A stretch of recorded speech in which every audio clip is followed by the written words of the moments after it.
Hola, hola. Buenos días. Dis- Ahora sí, buenas tardes. ah, disculpa, no, qué pena interrumpir, no se escucha nada de lo que han hablado.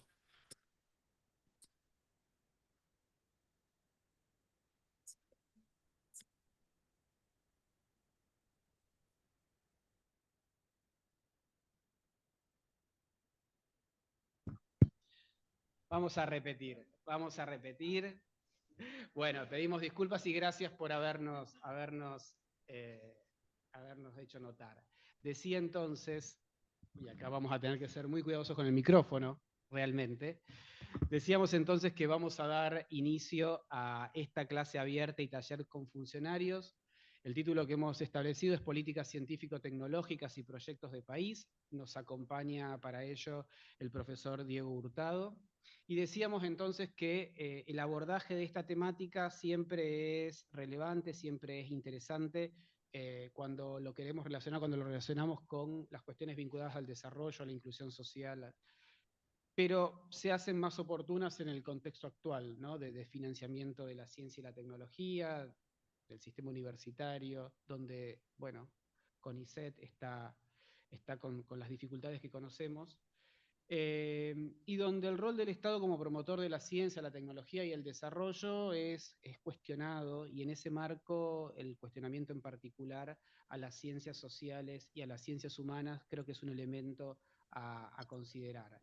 Eh, la intención de este encuentro es, bueno, que se constituya un espacio de reflexión, un espacio, digamos, de pensamiento crítico, y poner en relación los aportes del desarrollo a la mejora de la calidad de vida de la sociedad y su relación con las instituciones científico-tecnológicas, ¿no? Y la construcción o el aporte a pensar modelos de desarrollo más inclusivos, sostenibles y soberanos. Ese es un poco el espíritu o los grandes trazos que van a recorrer esta clase, y para ello nos acompaña el profesor Diego Hurtado. Él es profesor titular e investigador principal de la Universidad Nacional de San Martín y del CONICET.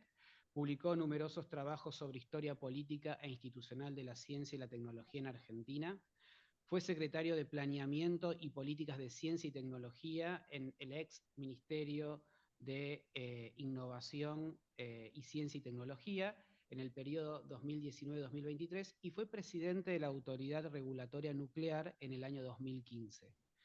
Además es un reconocido divulgador de la ciencia y participa activamente, digamos, de los debates. Y este también es un elemento adicional que queremos traer a la maestría y que también es característico de la Flaxo, digo, un compromiso con el debate público. Entonces, en ese sentido es que nos complace que Diego nos acompañe en esta clase y ya le damos la palabra para que comience. Muchas gracias, Diego. Bueno, gracias Alejandro. Bueno, buenas tardes. Yo voy, si me disculpan quienes están virtuales, voy a mirar a quienes están en el aula. Cualquier duda con... Pero estuvo agarré distintos trabajos sobre tecnología. Perfecto. Perdón, se entraba una voz, no sabía si justamente yo lo que iba a decir es que cualquier duda, consulta, comentario, quienes están presentes me interrumpen, y quienes están virtuales simplemente abren el micrófono y me hacen el comentario, me interrumpen, ¿sí? A ver, yo lo que quiero es llegar a plantear el estado actual, presente, el escenario argentino, podríamos decir un poquito, de manera un poco ambiciosa, que también mucho de lo que digamos para la Argentina se aplica al escenario latinoamericano, pero restringámonos a la Argentina. Sí necesito arrancar justificando algunas cuestiones, no se asusten, voy a empezar hablando del siglo XVII, pero en 5 minutos. En particular de la política en la participación ciudadana desde distintas ópticas. Ahí estamos. Bueno, por cualquier cosa, está bien, gracias Alejandro. Digo, vamos a hablar de ciencia y tecnología. la primera disquisición que podemos hacer es, una cosa es ciencia y otra es tecnología. Podríamos discutir todo lo que tenemos hoy sobre estas cuestiones desde el punto de vista epistemológico, no nos interesa. Lo que sí está muy claro es que cuando uno mira en América Latina, sabemos gestionar ciencia, nos cuesta mucho gestionar tecnología.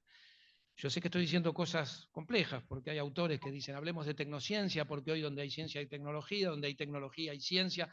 Sin embargo, podemos a grandes rasgos pensar en prácticas diferenciadas.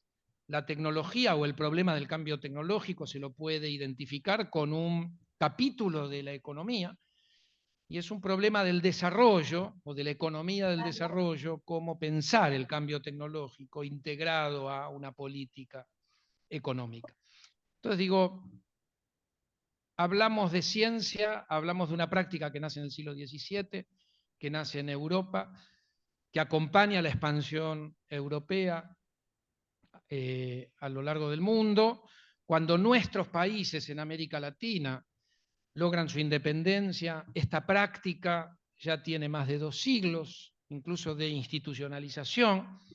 Ahí empieza el arduo proceso en países como la Argentina de intentar empezar o iniciar este proceso complejo de primero de instalación de las primeras instituciones. Cuando la Argentina logra su independencia hay una universidad, ¿no? La Universidad de Córdoba. En 1821 se crea la Universidad de Buenos Aires.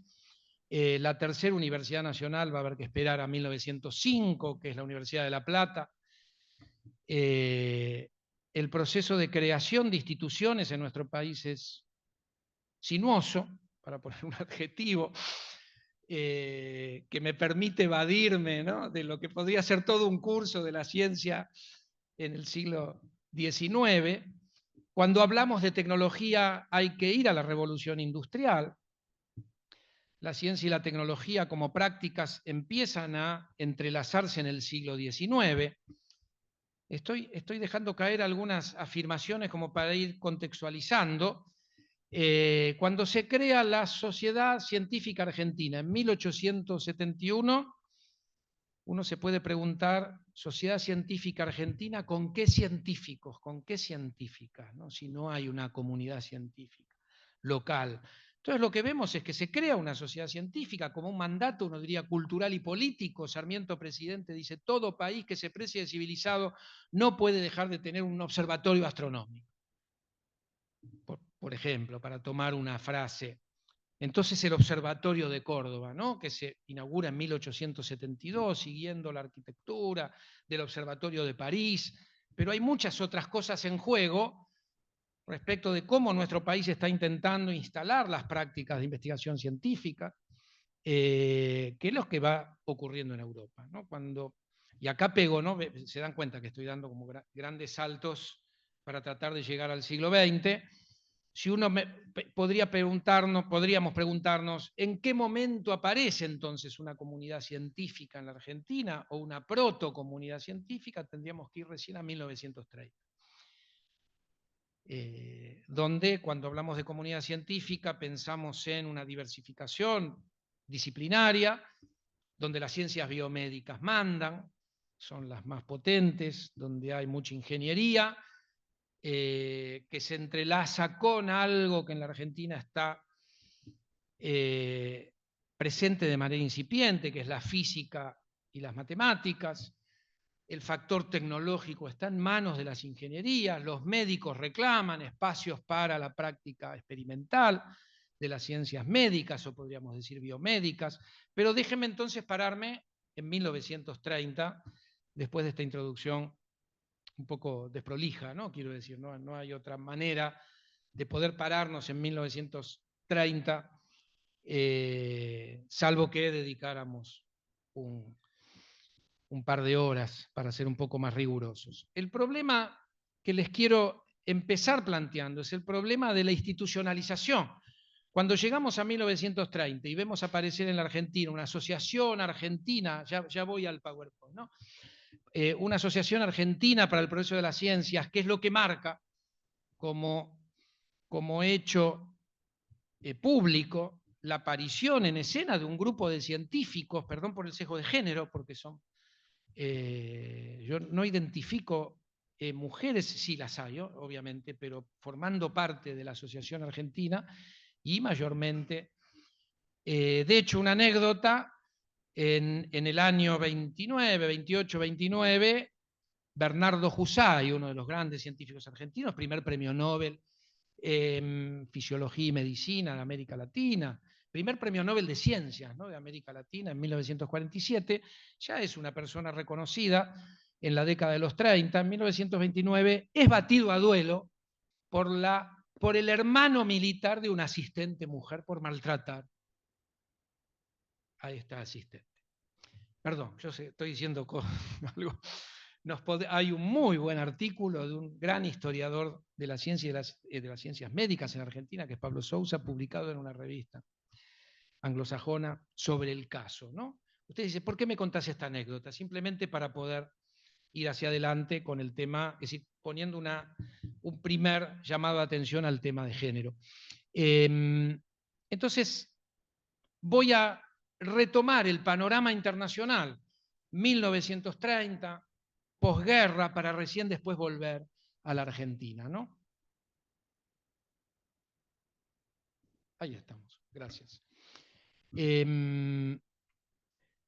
Cuando uno mira la ciencia y la tecnología en el siglo XX, déjeme sacar alguna fotografía. Yo les decía, la revolución científica del siglo XVII marca la aparición en un pequeño puntito de Europa, ¿no?, Italia, Francia, Gran Bretaña, y lo vamos a ver difundirse en los próximos siglos, de una nueva práctica de producción de conocimiento acerca de la naturaleza, que tiene algunos rasgos muy característicos. Hay bibliotecas enteras que son la matematización, el uso de instrumentos, ahí aparece el factor técnico, y las primeras instituciones que podríamos llamar representativas de esta nueva práctica de producción de conocimiento acerca de la naturaleza, que son las primeras sociedades y academias científicas. Desde el siglo XVII lo que vemos es cómo esas primeras semillas empiezan a diversificarse en observatorios astronómicos, en jardines botánicos, en museos. Los museos son una variedad importante, así podríamos seguir hasta el siglo XIX, las sociedades para el progreso, la ciencia moderna llega a las universidades a fines del siglo XVIII, en los Países Bajos, en las universidades francesas y británicas, en Alemania o en los estados prusianos. Llegamos al siglo XIX, en plena revolución industrial, lo que vemos es los primeros contactos entre ciencia e industria, a partir de la química orgánica. Si llegáramos estoy pasando como fotografías para empezar a entender cómo se van diversificando los modelos institucionales para distintas funciones que va a cumplir la ciencia y la tecnología. Cuando llegamos a comienzos del siglo XX aparece un fenómeno muy novedoso, que es el rol de la ciencia y la tecnología en la guerra.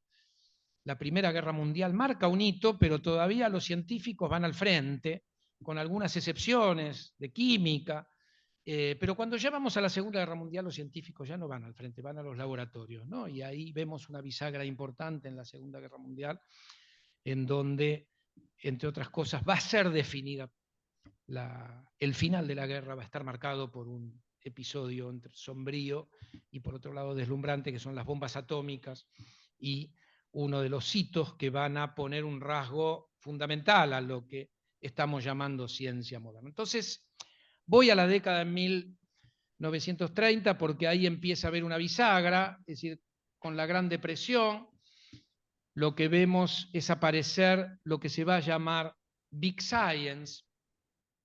La Big Science va a marcar un salto cualitativo en el financiamiento de los laboratorios científicos, siempre hablando de Europa, de Estados Unidos. Es importante entender la Big Science, el concepto de Big Science, porque marca un momento en el que el financiamiento escapa a la posibilidad de la filantropía, que es la principal fuente de financiamiento de países europeos. Hay distintos modelos de financiamiento, ¿no? El Estado francés siempre se caracterizó, y detrás del Estado francés, por tener un rol importante desde la Academia de Ciencias de París, digo bien, 1666 se crea la Academia de Ciencias de París y ya el Estado francés está presente financiando las grandes expediciones científicas del siglo XVIII. Cuando uno va a Gran Bretaña se ve una tradición más liberal, donde la Royal Society de Londres va a estar financiada por filántropos locales, entonces es importante llegar e incorporar como miembros de la sociedad. Es decir, lo que se ve es una dispersión importante, pero cuando llegamos a comienzos del siglo XX, el financiamiento va a dar un salto cualitativo que va a hacer imperativo la participación de los estados nacionales.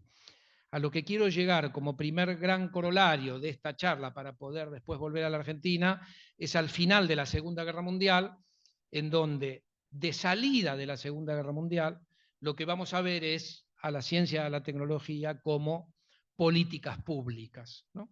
Donde van a ser incorporadas. Entonces quiero llegar hasta ahí en los próximos 5 minutos. Yo acá en el PowerPoint puse algunas cifras para entender que fue la Segunda Guerra Mundial la que va a permitir salir de la Gran Depresión. Hoy está muy estudiado lo que se llama keynesianismo militar. Y ahí puse algunas cifras que no vale la pena que las lea. Yo el PowerPoint los dejo simplemente para mostrar cifras asombrosas para la década. Hoy China le dejó, estas cifras las deja, ¿no?, a un orden de magnitud casi, no digo insignificantes porque no lo son, pero un orden de magnitud o 2 órdenes de magnitud menor. Pero para la década de los 40, de 1940, entender, por ejemplo, que el gasto militar de Estados Unidos aumenta 600% en un año, entre junio de 1940 a junio de 1941, y cómo el propio proceso de organización de la economía de los Estados Unidos como economía centralizada para dar cuenta, ¿no?, de la necesidad o los requerimientos, la demanda industrial de la guerra, permite un crecimiento del PBI asombroso. Es decir, la guerra, lo que podemos llamar keynesianismo militar, y así se lo llama hoy como una rama para entender esto a lo que quiero ir, que es la Big Science, va a ser el problema que se van a plantear, sobre todo Estados Unidos, y detrás del problema que ahora voy a plantear, la reconstrucción de Europa, ¿no? Pero el problema que plantea Estados Unidos al final de la guerra, y lo empieza a plantear antes del final formal de la guerra, es cómo reorientar a tiempos de paz todo el aparato industrial, militar, tecnológico desplegado durante la guerra como una economía centralizada, donde las corporaciones económicas privadas están alineadas a las metas de productividad que pone la guerra a los Estados Unidos. El proyecto Manhattan va a ser, acá entro el tema de la Big Science, perdón, yo no me llevo muy bien con los PowerPoint, pero vamos a hacer un esfuerzo para ir coordinando. Ahí yo simplemente pueden ver la portada de 2 libros, un libro clásico sobre la Big Science, donde hay unos artículos que tocan distintas facetas. La Big Science es una categoría historiográfica, ¿no? Es decir, hoy se lo estudia, ahora quiero en algún sentido encuadrarla. ¿Y por qué va a ser importante? No solo por el salto cuantitativo en la escala de financiamiento que van a poner las metas de la Big Science. Debajo hay otro texto que me interesa mucho comentarles, que es de Linda Weiss, una historiadora australiana, que trabaja lo que ella llama el Estado Nacional de Seguridad en los Estados Unidos, que es lo que ella va a decir que se conforma al final de la guerra, para sostener la supremacía tecnológica del nuevo hegemón que emerge de la Segunda Guerra Mundial, ¿no?, que va a ser Estados Unidos. El último día de la Segunda Guerra Mundial es el primer día de la Guerra Fría, y ahí aparece el proyecto Manhattan como un proyecto emblemático, emblemático para entender esto que arranca estrictamente en 1930. Ustedes ven ahí una persona que está metiendo mano en algunos aparatos, es el inventor del ciclotrón. El ciclotrón va a ser el primer acelerador de partículas, va a ganar, es Ernst Lawrence en Berkeley. Esto marca un punto muy estudiado. Ahí van a haber varias lupas, ¿no?, de la historiografía de la ciencia y la tecnología, porque ahí arranca un proceso como pasa con el telescopio de Galileo. Uno dice, Galileo es el primer astrónomo que apunta un telescopio al cielo de manera sistemática. Digo, alguien habrá tenido un catalejo y lo habrá apuntado al cielo, pero de manera sistemática para hacer observaciones, para poder caracterizar fenómenos estelares, el primero es Galileo. Y cuando uno ve el telescopio de Galileo, ve un tubito de 1,5 metros y 2 lentes.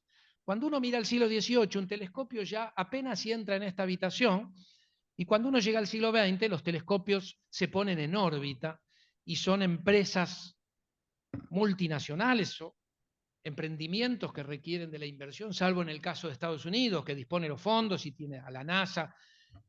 ¿No? ¿Qué pasó entre el telescopio de 1 metro? Bueno, algo parecido pasa con el ciclotrón de manera acelerada. Esto que va a ser un primer acelerador de partículas circular, que ahí se ve que entra en una mesa, eso es 1930, 1936, 38, ya los ciclotrones entran en esta habitación a duras penas, ¿no? Y hoy los aceleradores de partículas atraviesan varios kilómetros, ¿no? El gran, ¿cómo se llama? El hadronic, el acelerador de hadrones en Europa.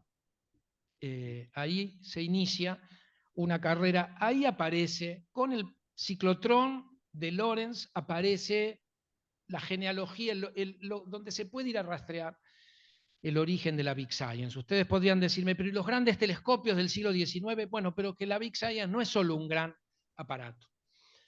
Es un aparato que además está concebido como estratégico, por eso entra el sector militar, y además la inversión del Estado va a ser necesario, y además uno lo que ve son equipos interdisciplinarios, ingenieras, ingenieros, en este caso físicos, pero físicos experimentales, físicos teóricos. Entonces uno ve que alrededor de estos laboratorios empiezan a haber poblaciones, al punto de que se hace, para la década de los 60, una de las ramas de los estudios sociales de la ciencia y la tecnología es la etnografía de estos laboratorios, porque trabajan equipos de 100, 150 personas, donde aparece el problema de la traducibilidad de lenguajes para poder comunicarse, un físico teórico con un ingeniero o con un matemático que tiene que hacer los cálculos, o con quien es especialista en toda la electrónica del equipo. Bueno, por eso yo ahí puse un par de fotitos que tratan de abarcar todos estos aspectos, ¿no?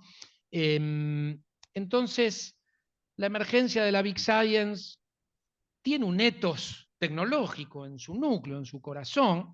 Uno de los grandes ejemplos es el proyecto Manhattan, es decir, esto del laboratorio de Lorentz, que termina con ciclotrones que ya no van a entrar en esta habitación, sino que se van a necesitar 3 o 4 como estas habitaciones y muchos millones de dólares, y entonces el sector militar se van a utilizar en el proyecto Manhattan para enriquecer uranio, para la bomba, ¿no? Entonces ahí llegamos al proyecto Manhattan para tratar de entender qué significa esto, de invertir en ese momento lo que hoy se estima que fueron 2.800 millones de dólares de la década de 1940, que hoy es equivalente a, haciendo un cálculo rápido, preguntándole a un asistente de inteligencia artificial cuántos son 2.800 millones de dólares de ese momento a hoy, y eso da 100.000 millones de dólares, 80.000 a 100.000 millones de dólares que se van a invertir durante 2 años y medio para fabricar una bomba de este tamaño, ¿no? Eso es inédito.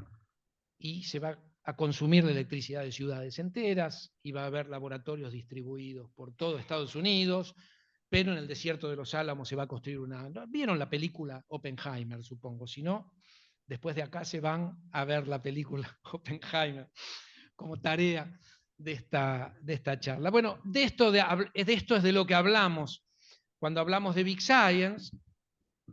Una primera pregunta es, ¿esto es posible en América Latina?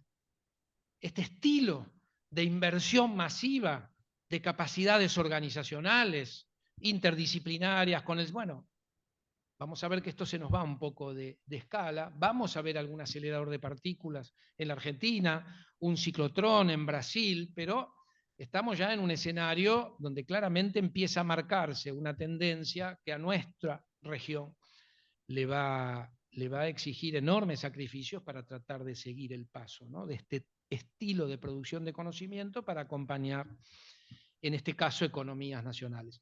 Entonces decía, al final de la Segunda Guerra Mundial hay algo muy claro que está en todos los manuales, de historia de la ciencia y la tecnología, y es que para las economías centrales la ciencia es el momento en que la ciencia y la tecnología pasa a ser objeto de políticas públicas.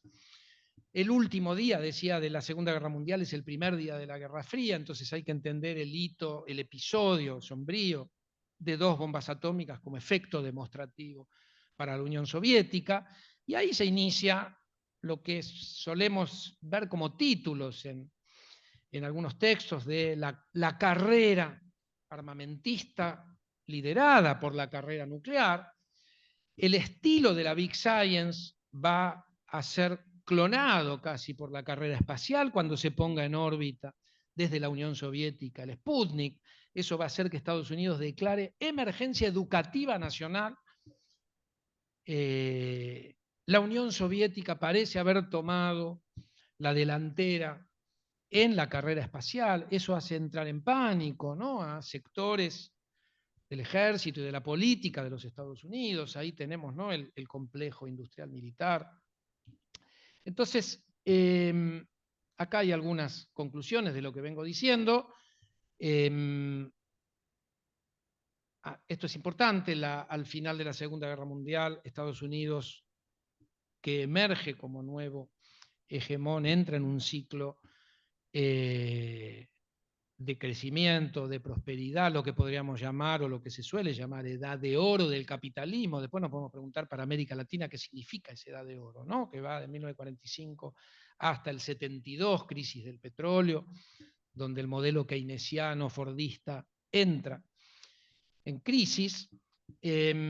Ahí aparece este concepto que a mí me interesa mucho recuperar, de Linda Weiss, que dice: ¿cómo organiza la ciencia, la tecnología alrededor del complejo militar Estados Unidos en la posguerra, queriendo ver cómo hacer para sostener la supremacía? Dice Linda Weiss, a Estados Unidos no le preocupa el liderazgo económico, le preocupa la supremacía tecnológica, y como corolario de la supremacía tecnológica, el liderazgo económico-militar. Entonces dice Linda Weiss, o habla de la conformación de un Estado de Seguridad Nacional, y fíjense el listado en que ella pone la columna vertebral de este Estado de Seguridad Nacional, que es los Institutos Nacionales de la Salud, la Comisión de Energía Atómica de los Estados Unidos, que se crea con todos los grandes laboratorios que fueron donde se produjo la bomba, ¿no? Es decir, el proyecto Manhattan es reciclado o reconvertido en lo que se llama Atomic Energy Commission, la National Science Foundation, que se crea en 1950, y acá podríamos ir entrando en algunos problemas que tenemos en la mirada que hacemos de América Latina, de este proceso, ahora lo quiero comentar. Bueno, la NASA, que se va a crear en 1957, la agencia DARPA, de la que habla mucho Mariana Mazzucato como ejemplo de agencia de gestión de la innovación, también se crea en 1957. En la lista entra el Pentágono, entra la CIA, es decir, esta imbricación, ¿no?, entre la seguridad y la producción de conocimiento científico-tecnológico, en lo que Estados Unidos considera que son los principales sectores que nosotros podríamos llamar estratégicos. En la nomenclatura de los Estados Unidos se habla de sectores críticos, ¿no? Cuando uno va a los documentos, yo lo traduciría el concepto de sectores críticos como nosotros solemos hablar de estratégicos.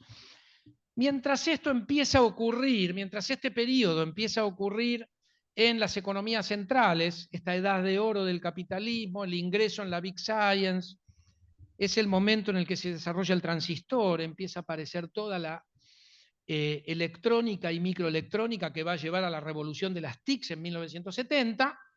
¿Qué está ocurriendo en América Latina? Entonces, volvamos a la Argentina de 1930. Disculpen, lo más difícil es arrancar, ¿no? Es decir, empezando a poner piezas en el rompecabezas para empezar a entrar en un relato, en una narrativa donde podamos empezarnos a entender y donde ustedes en una de esas puedan interrumpirme o hacer preguntas.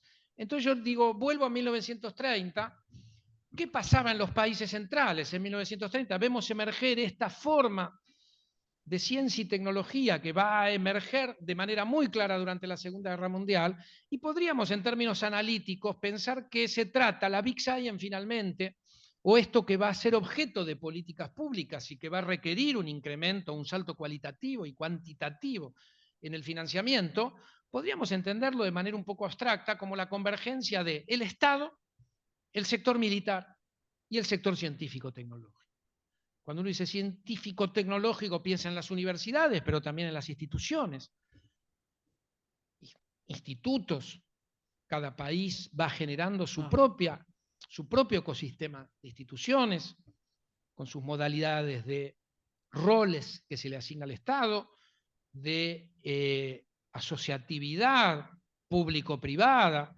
En el proyecto Manhattan es muy interesante cómo intervienen las corporaciones privadas, las grandes empresas privadas. Ahí hay una batalla, ¿no?, que hay que ver por quién va a poder participar del proyecto Manhattan, porque quien participe va a poder acceder a nuevas tecnologías, a financiamiento masivo del Estado norteamericano, ¿no? Ahí hay el picking, ¿no?, del que habla Matsukato, está muy claro, y las grandes corporaciones que van a emerger después de la Segunda Guerra Mundial, muchas de ellas van a haber participado.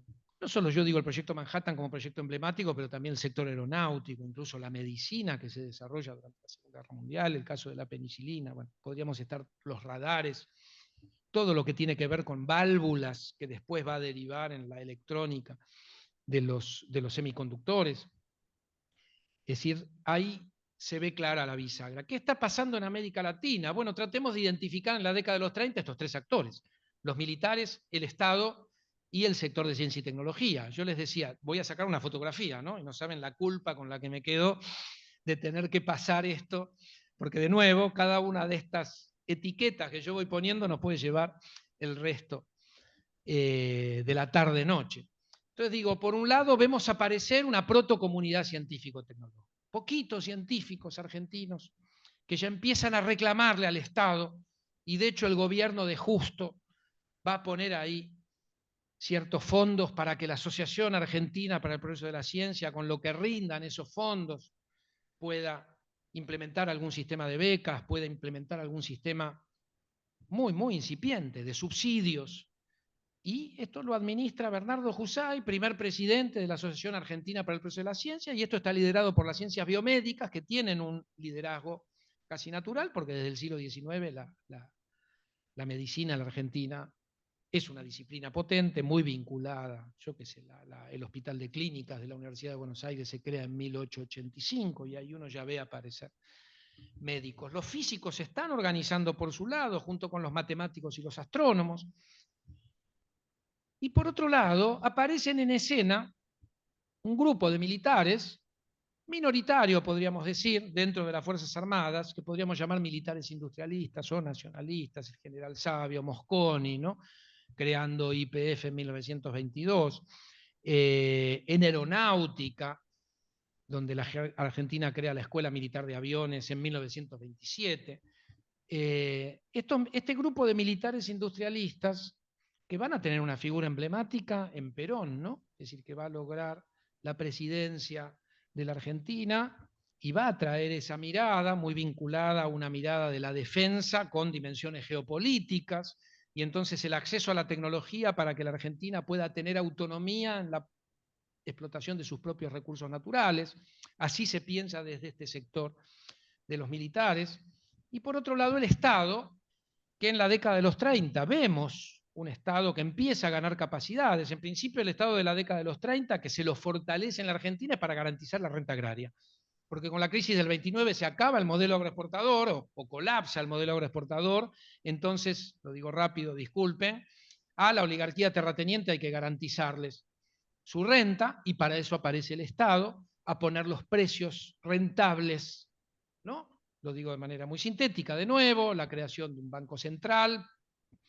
En el gobierno de facto del 39 al 43 va a haber políticas de industrialización interesantes que se van a implementar, o medidas que podríamos llamar, para acelerar lo que arranca en la década de los 30, que es justamente con el colapso del modelo agroexportador, lo que llamamos industrialización sustitutiva. Entonces ahí tenemos los tres elementos, ¿no? Uno dice, bueno, esto está en la Argentina, esto que está pasando en las economías centrales, esta convergencia entre sector militar, sector científico-tecnológico, industria. En Argentina, de manera incipiente, están los tres elementos, lo que vamos a ver que esta convergencia va a ser muy conflictiva, desde el punto de vista político, desde el punto de vista económico. Bueno, 43, 46, permítanme pasarlo. Yo acá pongo la organización de la ciencia en el 43, 46 ya va a tener una primera ruptura, ¿no? Vamos a ver la expulsión de profesores que reclaman neutralidad en la guerra y el gobierno de facto dejando cesantes muchos profesores. Hay ahí un artículo de Eduardo Ortiz que contabiliza, hace una cuenta de cuántos profesores, profesoras quedan fuera de la universidad en esta confrontación entre este gobierno de facto y la academia. Yo no quiero dar cifras, no vienen a cuento, porque esas cuentitas, digo, no explican gran cosa. Sí, lo que se ve es un primer enfrentamiento que va a quedar muy claro cuando Perón gana las elecciones y asume en mayo del 46. Va a haber un sector importante de la comunidad científica, liderado por Bernardo Husay, que va a enfrentar el gobierno de Perón, va a crear institutos privados de investigación pura. Esto es una cosa inédita en América Latina. Va a haber filantropía privada que va a acompañar este proceso. El peronismo va a traer a su vez una concepción propia. Esta diapositiva es simplemente una fotografía para que vean que en el segundo plan quinquenal aparece una política o un esbozo de lo que podríamos llamar política científico-tecnológica, pero que fíjense lo que pone arriba, dominando investigaciones técnicas. Es decir, la tecnología, podríamos decir, en términos epistémicos, tiene una jerarquía superior a las investigaciones científicas, que por algún lado están. Después, si esto lo revisan el sábado, tomando mate, con tranquilidad, digo, a ver cómo era esto, cómo organizó el peronismo. Yo les aseguro que es muy interesante, porque esto es parte del segundo plan quinquenal. El segundo plan quinquenal se elabora en el Ministerio de Asuntos Técnicos, que va a ser transformado en Secretaría en algún momento, pero la lógica estatal es la misma, y dentro de las, primero Ministerio, después Secretaría de Asuntos Técnicos, es que se incluye la ciencia y la tecnología. Es decir, la ciencia y la tecnología para el peronismo es un capítulo de la planificación económica. Y el factor tecnológico, y no saben las cosas divertidas que uno puede encontrar en los documentos, como la Dirección Nacional de Investigaciones Técnicas, 1951, que a los 2 años se le cambia el nombre por Dirección Nacional de Investigaciones Científicas y Técnicas, pero que en algunos documentos aparece Dirección Nacional de Investigaciones Técnicas y Científicas. Dice, ahí hay un problema, ¿no? Digo, de concepción, hay una batalla ahí conceptual, ¿no? El peronismo entiende que tiene que darle lugar a la ciencia. Acá yo creo que la cabeza militar, ¿no?, del peronismo, o influido pone el factor técnico, pero a nivel mundial el peronismo está muy informado. Cuando uno va al Archivo General de la Nación y abre las cajas de peronismo, tiene que ir preparado. Bueno, ahora ya no sé, porque yo lo hice hace muchos años. Ir preparado con un pañuelo, por el olor a hongos y la alergia. Yo creo que fue uno de los primeros. Algunas cajas creo que las abrí yo de varias décadas atrás porque venían con hilos y sal, y cuando uno las abría salía una...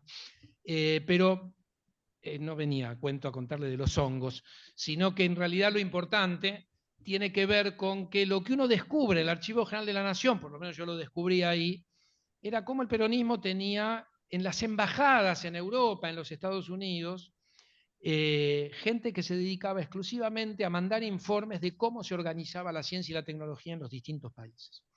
Uno puede ver ya durante el gobierno de facto, 1956, una publicación que tiene que ver con los consejos nacionales de investigación científica, que en realidad fue elaborado durante el gobierno de Perón, pero publicado. No sé si me están queriendo hacer algún comentario. ¿Alguna pregunta? Es un Sigo, micrófono abierto, entonces. profesor. ¿Cómo? Es un micrófono abierto. El administrador debería silenciar todos los micrófonos, así usted sigue cómodo. Perfecto, gracias. Ahí estamos. Les decía, esta idea de, es un informe muy, muy interesante, donde se ven alrededor de 50 consejos nacionales de investigación que el peronismo estaba relevando en distintos lugares del mundo, ya no solo de Europa, también de Estados Unidos. Aparece la estructura en algunos documentos de la National Science Foundation, creada en 1950. Entonces, fíjense qué interesante y dramático que cuando vamos a 1952, 1953, vemos al peronismo impulsando un modelo de institucionalización para la ciencia y la tecnología, y a Bernardo Husay, y un grupo pequeño pero muy representativo de ciencias biomédicas que se oponen al gobierno de Perón, y que logran crear 4 institutos privados. Hoy esos 4 institutos existen y son todos institutos de CONICET, pero en ese momento el IBIME, la Fundación Campomar, hoy Fundación Leloir, el Instituto de Investigaciones Médicas Mercedes y Martín Ferreira en Córdoba, y creo que también se llamaba, o se llamó, Instituto de Investigaciones Médicas de Rosario. Que era un poco la estrategia de Husay de plantar instituciones, o institutos en este caso privados, en las principales ciudades de la Argentina para contrarrestar esta salida de la universidad durante el gobierno de Perón. Pero lo que se ve clarísimo son 2 modelos de ciencia y tecnología. Husay reclama ciencia pura, ciencia básica, ciencia fundamental. No se entiende muy bien en el modelo Husay cómo esa producción de conocimiento se vincula a las demandas de un proyecto de país. Husay no lo está inventando ese modelo, está tomando cosas que él, en algún sentido, una persona muy, muy interconectada con el resto del planeta, dialoga con colegas europeos. Creo que a ver si incluí. Acá, por ejemplo, esto es correspondencia, cartas de Husay, donde él evalúa. Él es corresponsal de JAMA, del Journal of American Medical Association, el más prestigioso del planeta, en los Estados Unidos, la revista, ¿no?, más importante. Él es cronista, ¿cómo se dice cuando uno es el representante de la Argentina? Y creo que de algunos países de la región, manda informes para que la revista lo publique.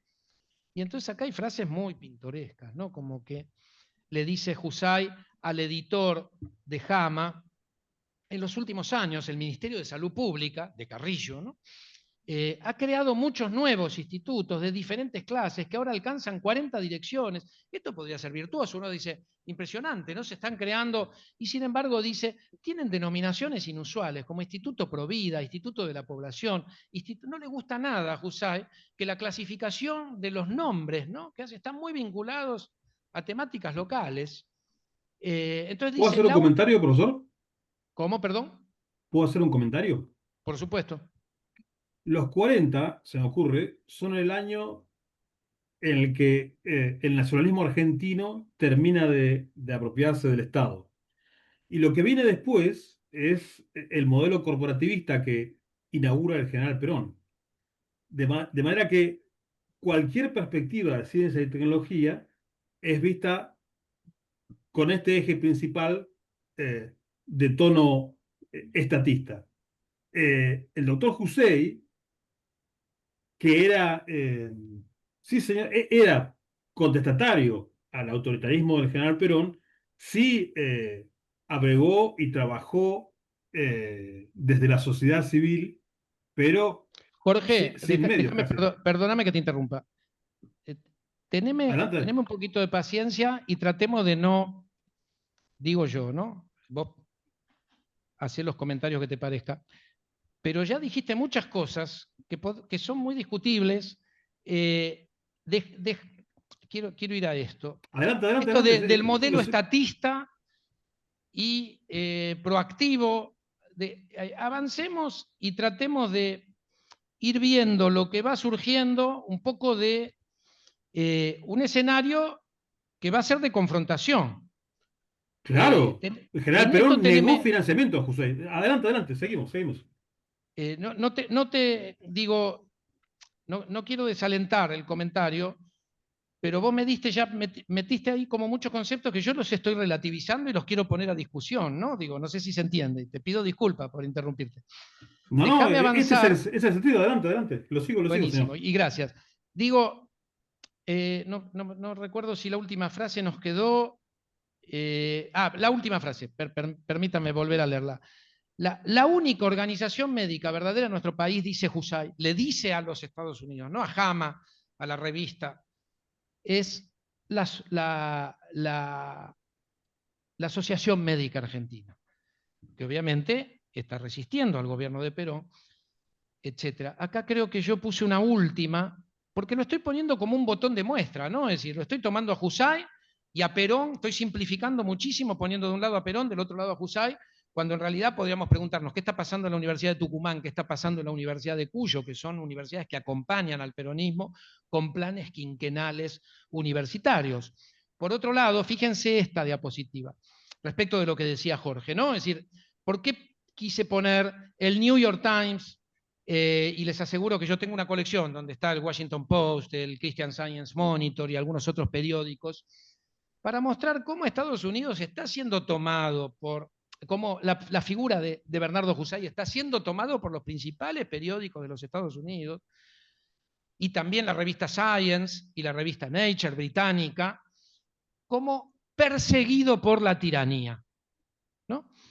Es una fotografía para que vean cómo la ciencia y la tecnología también es parte de la confrontación que en la Argentina llamamos peronismo-antiperonismo y que llega hasta el presente, si me permiten, de nuevo simplificando muchísimo. Por eso te decía, Jorge, teneme paciencia, porque estamos entrando justamente en el problema de esta tensión y de esta confrontación. Yo estoy poniendo elementos un poco arbitrarios, solo para ahorrar un poco de tiempo, ¿no? Entonces, en el New York Times aparece el nombre de Husay como un perseguido por... ¿Es perseguido Husay realmente? Cuando se gana el premio Nobel Husay, bueno, se lo gana, se hizo mofa del premio Nobel de Husay. En realidad yo eso lo fui a buscar en la prensa, aparece Husay, premio Nobel respetado por el diario. Obviamente que al gobierno de Perón no le hizo ninguna gracia.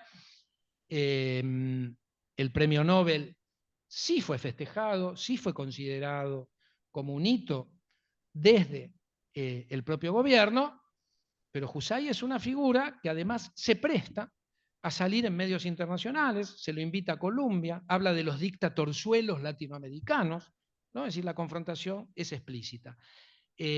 ¿Por qué me detengo en esto? No tanto por la cuestión de la figura de Husay, o cómo la figura de Husay es en algún sentido asimilada por el peronismo y detrás de Husay las ciencias biomédicas. El peronismo tiene su proyecto, lo vimos, ¿no? Recién en el segundo plan quinquenal, están definidos sectores estratégicos, la creación de la Comisión Nacional de Energía Atómica, la creación del Instituto Antártico, muy original como instituto científico, porque la Argentina reclama soberanía en un sector de la Antártida, entonces crea una institución que va a sostener la presencia de nuestro país a través de la investigación científica, obviamente con toda una logística militar que permite ser justificada a partir del acompañamiento de la investigación científica, la creación de CITED, hoy CITEDEF, en ese momento CITEFA, un centro de investigaciones tecnológicas para las Fuerzas Armadas, la CNIA, la Comisión Nacional de Investigaciones Agropecuarias, que va a ser la semilla de la creación del INTA durante el gobierno de facto. Quiero decir, hay un proyecto para la ciencia y la tecnología que va siendo acompañado por proceso de institucionalización, creación de instituciones, estos perfiles que a Husay mucho no le cierran en su modelo más europeo. Y hasta ahí, téngame paciencia, quiero seguir avanzando porque esto va a hacer su trayectoria. El problema de la ciencia pura, acá llega un primer punto que les quiero dejar como segundo corolario de esta charla, que yo creo que es un problema, como está planteado, es un falso problema en lo que podríamos llamar los estudios sociales de la ciencia y la tecnología, incluso en la formulación de políticas y en los debates públicos, donde se suele decir que la Argentina tiene un problema hacia las ciencias básicas, pero lo que le falta es tecnología, entonces pareciera que nos sobra ciencia básica, y ahí vamos, ¿no?, a lo que decía bien desde el comienzo.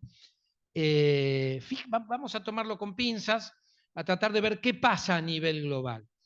Cuando uno va a la bibliografía que se utiliza en nuestras maestrías, por ejemplo, hay textos, ahí no quiero ser antipático y nombrar autores, pero hay textos que hablan de que el informe Vannevar-Bush en los Estados Unidos, que le eleva a este ingeniero Vannevar-Bush, participante del proyecto Manhattan, que va a formar una comisión al final de la Segunda Guerra Mundial y va a elevar un informe al gobierno de los Estados Unidos, y así se lo conoce, informe Vannevar Bush, que en realidad tenía el título Science, the Endless Frontier, ¿no? Es decir, ciencia, la frontera sin fin. ¿Hasta qué hora tenemos? Ah, perfecto, no, yo lo tengo acá. Sí, sí, yo tengo mi cronómetro, gracias. Qué susto, digo, ¿ya se terminó? No logré ni empezar, me asusta. No, yo lo vengo llevando. Perdón, para quienes están virtuales me avisan que son las 19, ¿no? Para que vaya. Este informe Ciencia a la Frontera Sin Fin está muy mal interpretado desde la Argentina porque se suele leer así. Ese informe reclama la necesidad de las ciencias básicas en los Estados Unidos, porque a Estados Unidos le sobra tecnología, y entonces en 1950 se crea la National Science Foundation para financiar las ciencias básicas. Bueno, es un relato muy simplificado, por eso yo acá puse 2 o 3 citas que no voy a leer, se las dejo para leer, pero básicamente lo que dicen estas 3 citas de gente autorizada, uno de ellos es el presidente o el director de la National Science Foundation en 1960, ¿no? Donde efectivamente la National Science Foundation para los Estados Unidos viene a financiar ciencia pura, ciencia básica. Pero Alan Waterman, que es el presidente en 1960, dice, es el 8%. Después de 10 años de National Science Foundation, es el 8%. ¿Sí? ¿Dónde está el otro 92%? En defensa e industria. En defensa e industria. Bueno, las otras frases van en esa dirección. Es decir, el modelo de financiamiento de la ciencia y la tecnología en los Estados Unidos, si yo tuviera un pizarrón, digo, de financiamiento de la I+D, diría, es una I así chiquita más una D así grande, ¿no? Esto está muy discutido en Estados Unidos, hay debates enormes, pero en los hechos. Y la ciencia básica, minoritaria, también es financiada desde empresas privadas como IBM, para citar un caso, o la Bell Telephone, donde salen algunos premios Nobel. ¿Por qué quiero entrar por esta problemática de la ciencia pura, la ciencia básica pura o fundamental, como dice Husay, y del otro lado el problema del acceso a la tecnología y lo que ya se están imaginando, que es a lo que quiero llegar, es la desconexión? De por un lado el factor tecnológico, por otro lado la producción de conocimiento científico, que podríamos llamar ciencia académica, y por otro lado el sectores de la producción, para decirlo de manera. Entonces acá hay que entrar en la Guerra Fría, la edad de oro del keynesianismo en las economías centrales. Yo creo que para América Latina se llamó doctrina de la seguridad nacional. Acá una frase de Rouquier donde habla del proceso de desperonización y que lo que se pierde en la Argentina son los militares con mirada industrialista, pasan a ser entrenados de manera muy, muy sintética y esquemática en el enemigo interno, en la frontera interna, en la subversión, en la lucha contra el comunismo. Se pierde la mirada geopolítica, geoestratégica, los militares como Savio, como Mosconi, como el brigadier San Martín en aeronáutica, el propio Perón y otra playa de militares que en algún sentido acompañaban el crecimiento de sectores estratégicos con acceso a las tecnologías. Esto se pierde durante la década de los 60. El proceso de industrialización del cual habíamos hablado, que arranca en los 30, que el peronismo le da un impulso importante. En la década de los 60 vamos a ver que es una industrialización que Peter Evans va a llamar o va a caracterizar como desarrollo dependiente, porque finalmente, lo digo de nuevo, de manera muy sintética, lo que vemos a fines de los 60 es que esta ilusión de la inversión extranjera a falta de una burguesía nacional o de un sector dinámico de la industria nacional capaz de invertir en lo que podemos llamar sectores estratégicos. Por ejemplo, en el caso de Frondizi está muy claro con el autoabastecimiento energético e YPF, ¿no? Está en la retórica de un Frondizi, está la necesidad de la inversión extranjera. La inversión extranjera es la ilusión que va a permitir superar los obstáculos que presentan el proceso de industrialización en la Argentina. A fines de los 60 voy sacando fotografías, ¿no? Sigo sacando fotografías, no estudiando los procesos, porque nos llevaría mucho tiempo. A finales de los 60 vemos que la inversión extranjera en realidad no produjo los resultados esperados, y entonces vemos, como dice Guillermo O'Donnell, un capitalismo argentino que se caracteriza por estar extensamente industrializado, ser dependiente, desequilibrado y profundamente penetrado por el capital transnacional, dice Guillermo O'Donnell. Para poner una frase de referencia, me vienen muchas cosas a la cabeza, pero para los fines de nuestra charla lo que hay que entender es que la inversión extranjera en la Argentina, en Brasil, en general esto caracteriza los procesos ISI, ¿no? Industrialización sustitutiva en América Latina, no aportan en términos de factor tecnológico lo esperado. La modernización tecnológica iba a llegar de la mano de la inversión extranjera, y lo que vemos es que en realidad la inversión extranjera cuida mucho y blinda todo lo que tiene que ver con conocimiento. Entonces, ahí es lo que llama O'Donnell capitalismo desequilibrado, es esta idea de que los sectores más dinámicos están en manos del capital extranjero, aquellos tecnologizados, y que los capitales nacionales están en sectores relativamente atrasados, con baja competitividad, simplificando mucho, ¿no? Esto es bastante más complejo y hay apuestas estratégicas como el sector nuclear en la Argentina, que va a ser un sector exitoso y que va a tratar de promover transferencia de tecnología a industria nacional, pero dejando de lado las singularidades que podemos tratar al final, podríamos decir que llegamos a los 70 con esto que yo quiero caracterizar con una frase de un físico brasileño muy reconocido, que además estuvo muy involucrado en lo que hoy llamamos pensamiento latinoamericano en ciencia, tecnología y desarrollo, ¿no? Pensando en Oscar Balsasqui, pensando en Jorge Sábato, en Amílcar Herrera, y dice Leite López, si llegara a cerrar una de las grandes universidades del país, de un país de América Latina, el sistema económico no se entera. Para complementar esto, tomé un artículo en la revista Ciencia Nueva, 1973, de un ingeniero de la Fundación Bariloche, Araos, que había participado de un censo científico que había hecho el gobierno de Onganía, el gobierno de facto de Onganía, donde se habían relevado 961 institutos, y dice Araos, de los 10.000 proyectos relevados, solo el 6% tienen algo que ver con la industria.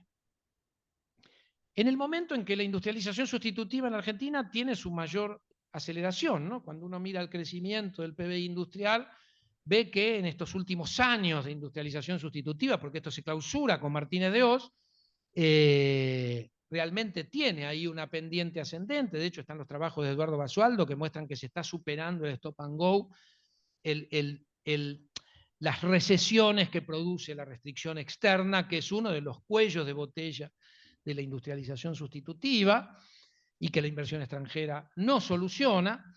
Entonces dice Araos en la frase de abajo, dice, si bien es cierto que las industrias dinámicas trabajan continuamente con tecnología importada, porque los sectores dinámicos no están en manos de empresas extranjeras, no deja de llamar la atención el magro apoyo científico del sistema científico al sector productivo. Es decir, acá vemos claramente, ¿no? Después ya digo, entre la Segunda Guerra Mundial y los 70 vemos un proceso dinámico de industrialización sustitutiva en algunos países latinoamericanos, sobre todo México, Argentina y Brasil, y sin embargo empezamos a ver algunos problemas en estos procesos de industrialización que decía Peter Evans, termina etiquetando como desarrollo dependiente.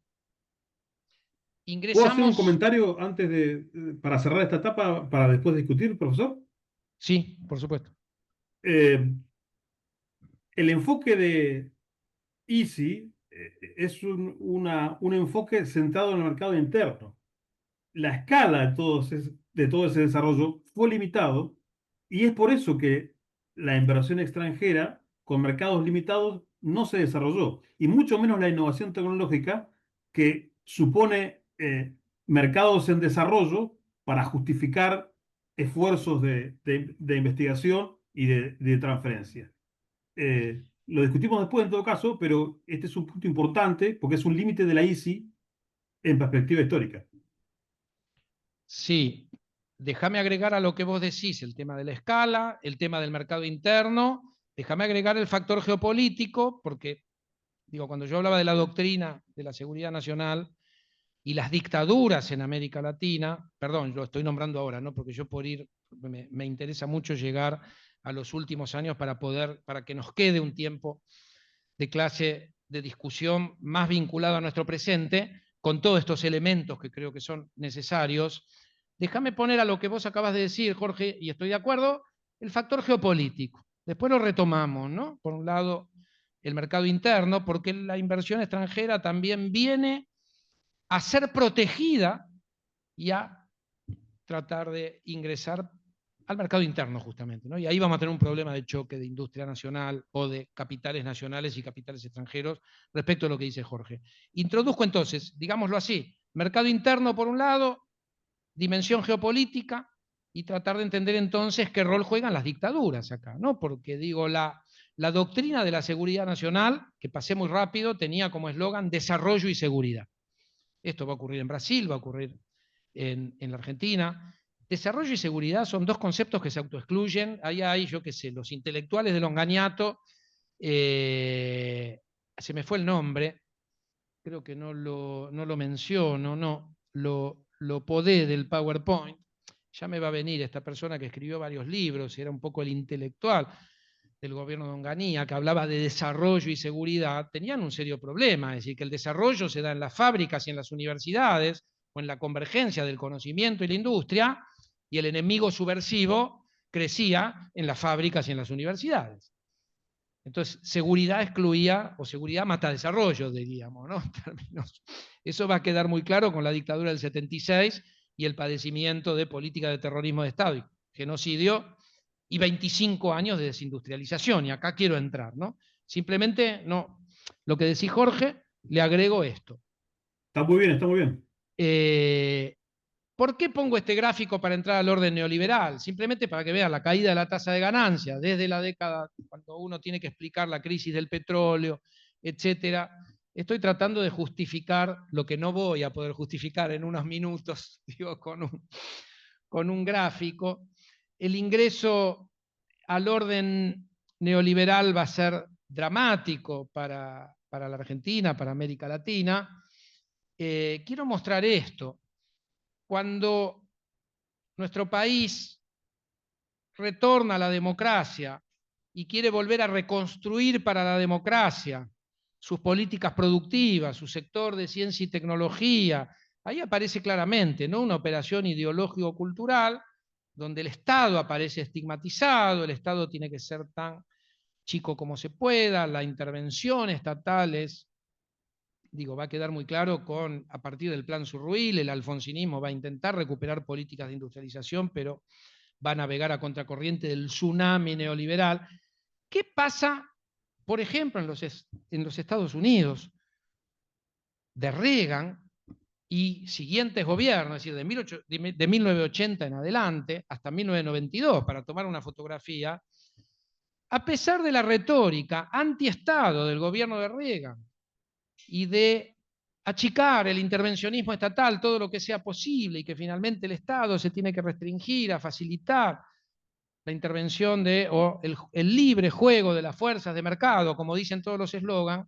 Sin embargo, lo que se ve en Estados Unidos es una transformación de los marcos jurídicos, normativos, para mejorar los estándares de competitividad de la industria de los Estados Unidos y a la vez de la innovación en Estados Unidos. Entonces vemos una ley de innovación, la ley Bayh-Dole, la enmienda de patentes para proteger la propiedad intelectual producida en Estados Unidos, pero también vemos programas con enormes subsidios, programas como vemos hoy, la ley de reducción de la inflación de Biden, ¿no?, mientras a nosotros o la Organización Mundial de Comercio se nos prohíbe jugar el juego. Ya no, ahora el concepto de proteccionismo de pronto pasa a ser un concepto aparentemente necesario, pero nosotros padecimos casi 40 años en donde era mala palabra pensar en políticas de protección de sectores de nuestra economía.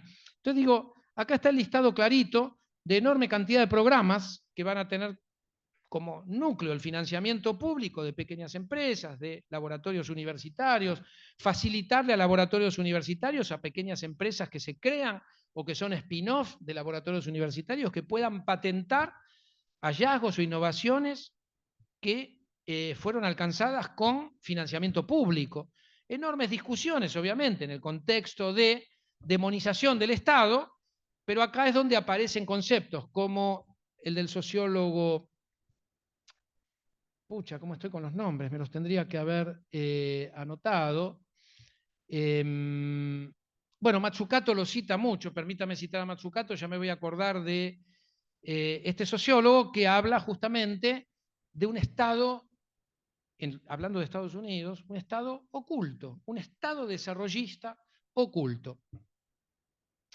Y justamente lo que muestra es todas las medidas de transformación de la normativa, incluso institucionales, que van a permitir al Estado de los Estados Unidos, debajo de los radares y debajo, oculto, cubierto por una retórica antiestado, ¿no? El financiamiento público. Esto se ve muy claro en el sector defensa en los Estados Unidos, ¿no? Donde el sector defensa siempre tuvo un financiamiento masivo, las políticas de I+D en los Estados Unidos van de la mano de la inversión en I+D. Pero esto de nuevo, para entrar a América Latina, y entonces ir a la retórica de este neoliberalismo que le toca padecer a nuestra región, un neoliberalismo dependiente, periférico podríamos decir, que se caracteriza por desindustrialización, financiarización, la trampa del endeudamiento que va a reemplazar a los golpes militares, la privatización de bienes públicos y finalmente el ciclo de acumulación que termina cerrando con la fuga de capitales, algo que hoy estamos mirando a cuánto está el dólar. Esto arrancó en la década de los 80.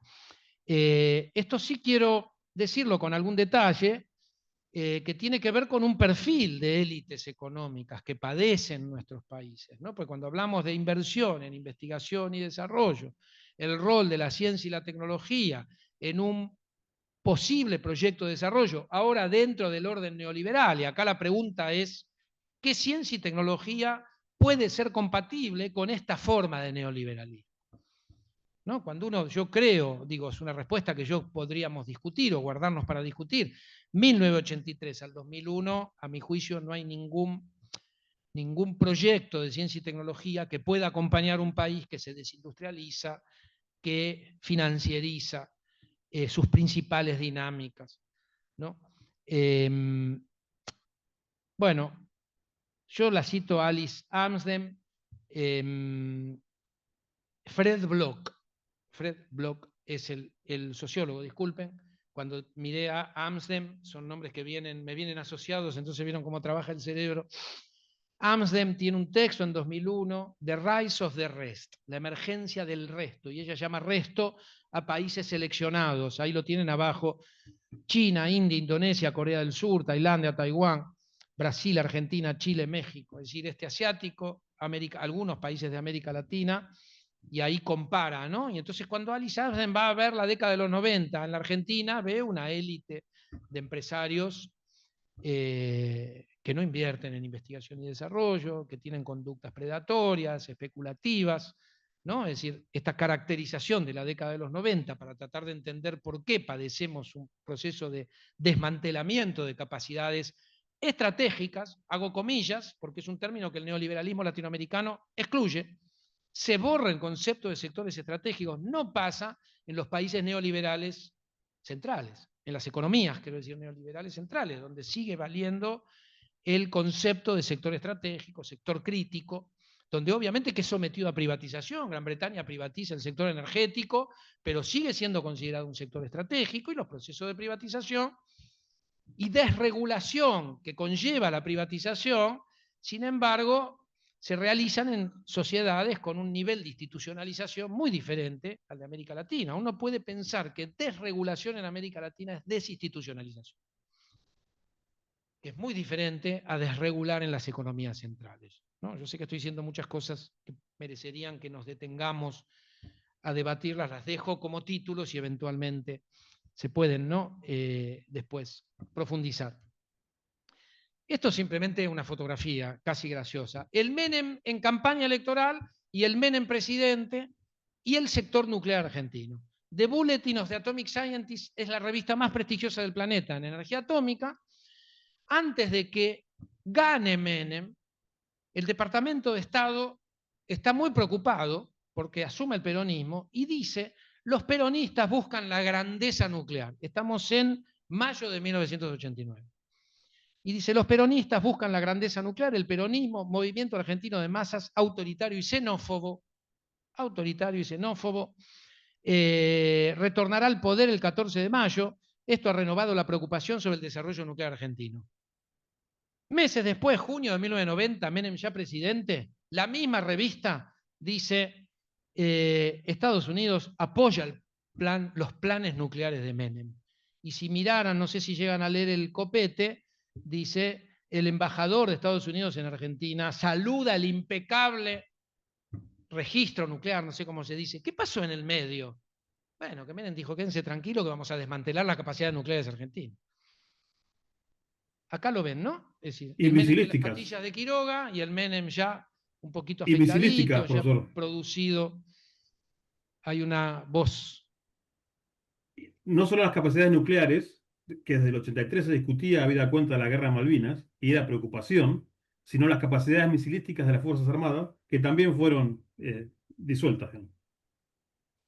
Sí, tal cual, tal cual. Podríamos hablar sector espacial, de sector de medicamentos, podríamos hablar de electrónica, es dramático. Las Perdonen, que quiero ir preocupaban esencialmente eran las capacidades militares de Argentina después de Malvinas. Ahí ustedes tienen a la derecha, perdón que ustedes no lo ven. Yo tomé la revista Ciencia Nueva y puse, no me resistí a poner la propaganda de Cifra, una calculadora electrónica de transistores producida por una empresa nacional, que era FATE, electrónica, que en ese momento competía favorablemente con Olivetti, una transnacional italiana en el mercado nacional. Argentina estaba desarrollando a través de FATE electrónica una computadora, prototipo de computadora, es decir, tenía una electrónica de consumo. Todo eso se termina con Martínez de Oz, ¿no? Eso respecto a lo que dice el compañero, lo que dice Jorge. Yo estoy tomando el caso nuclear como un botón de muestra. Esto se reproduce en lo que podríamos llamar otros sectores estratégicos. Paro en 2001, ¿no? Donde esta modalidad de neoliberalismo lleva a nuestro país al abismo. Déjenme sacar hasta acá dos corolarios. Primero, proceso de industrialización sustitutiva. Vemos el factor geopolítico, quiero decir el factor geopolítico, quiero decir esto, vemos los problemas a los que se enfrenta el proceso de industrialización y entonces parte de esos problemas tienen que ver con la convergencia de políticas científico-tecnológicas que puedan acompañar procesos de diversificación, escalamiento, incorporación de capacidades a distintos sectores de nuestra industria. Esto en algún sentido interferido por la inversión extranjera que se queda con los sectores estratégicos o con los sectores más dinámicos, más que estratégicos, económicamente más dinámicos. Por otro lado, con una institucionalización muy débil, las dictaduras militares, el peronismo proscripto, es decir, la inestabilidad político-económica de la mano de la doctrina de la seguridad nacional, que es la imposición, ¿no?, de la Guerra Fría en América Latina, para no permitir el avance del socialismo, etcétera, etcétera. En paralelo se puede ver al este asiático en un proceso virtuoso, en donde cuando hoy hay toneladas de bibliografía, no sé si toneladas, pero mucha bibliografía, comparando América Latina con el este asiático el caso exitoso, América Latina el caso de fracaso, para decirlo de manera dramática, podríamos poner matices en esto de éxito-fracaso, pero donde vemos que el factor geopolítico que opera en el este asiático es muy diferente, y de hecho hay autores que hablan de industrialización por invitación, como pasa con el caso de Corea del Sur.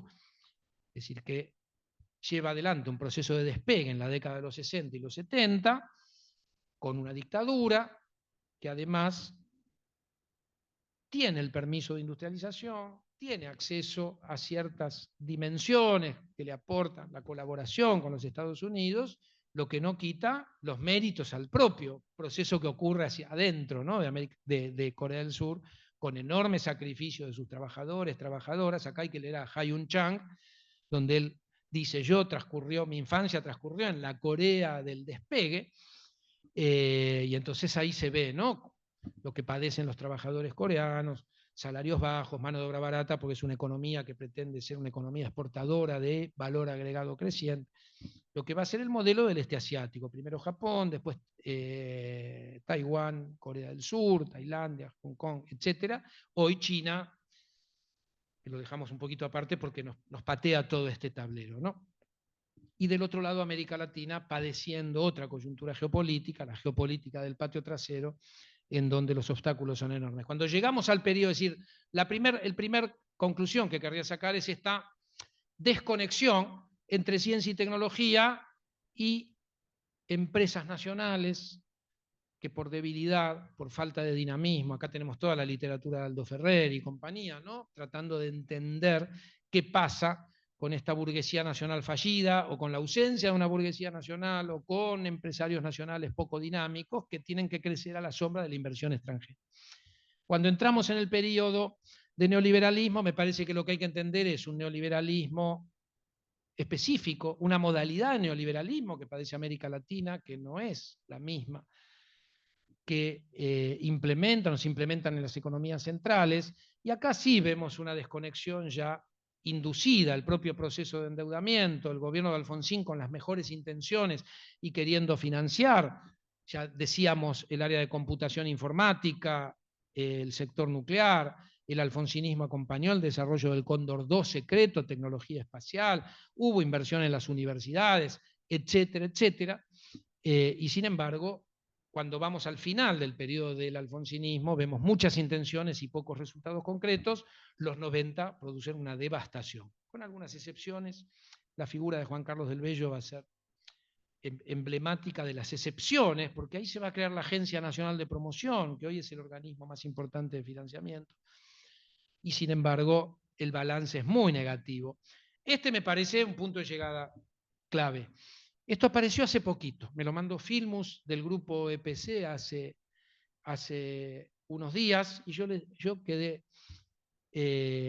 por un lado quiero decir, la primera vez que vemos la inversión en I+D, en realidad, perdón, la función ciencia y técnica, lo que invierte el sector público en la Argentina, y acá se ve clarísimo aquello de lo que habla Marcelo Diamant, el péndulo argentino. El péndulo cómo se manifiesta también en la inversión en I+D. Fíjense que un pico es durante la dictadura, algo un poco incómodo. Esto lo podríamos discutir en otro momento. Sí, claro. Ah, gracias, gracias. Sí, va a ser mejor. Un segundo, porque estamos corriendo. Ahí está. Gracias, muchas gracias, Alejandro. Se ven los picos y los valles, ¿no? Se ve clarísimo las oscilaciones. Fíjense que post-2001 va a haber un momento muy virtuoso que va a ser 2003-2015. Yo creo que en ese momento, en ese periodo, la Argentina logra superar algunos obstáculos estructurales de la ciencia y la tecnología, diríamos desde 1810, que yo me gustaría esbozar así a grandes rasgos, pero ya estamos dentro de la lógica de la charla, ¿no? Cuando yo les decía, quiero ir poniendo algunas piezas del rompecabezas, que es muy complejo, como ven, para poder abordar en 2 horas, pero me parece que nos podemos llevar una idea de las principales piezas, después cada uno profundizará o pondrá la lupa donde más le interese, pero 2003-2015 quiero hacer un comentario aparte, porque ahí tenemos un país devastado, año 2003, 60% de nuestra población no accede a los medicamentos básicos, un Estado que viene siendo erosionado desde el 76, el alfonsinismo algo recupera, vuelve a decaer las capacidades del Estado argentino para gestionar políticas públicas, para decirlo rápido. Tenemos un Estado que sabe gestionar deuda, que sabe gestionar fuga, que sabe gestionar, ¿no?, como hoy nuestro Ministerio de Economía, pero no sabe gestionar conocimiento estratégico, no sabe gestionar políticas industriales, él no sabe, lo pongo de manera binaria. Y cuando vamos al 2015, lo que se ve es asombroso relativo al 2003. Vemos un país que crea una empresa de telecomunicaciones como ARSAT y que logra poner en órbita 2 satélites de telecomunicaciones 2014-2015. Acá hay que entender que una cosa son satélites de observación y otra cosa satélites geoestacionarios, donde el nivel de complejidad es un salto importante.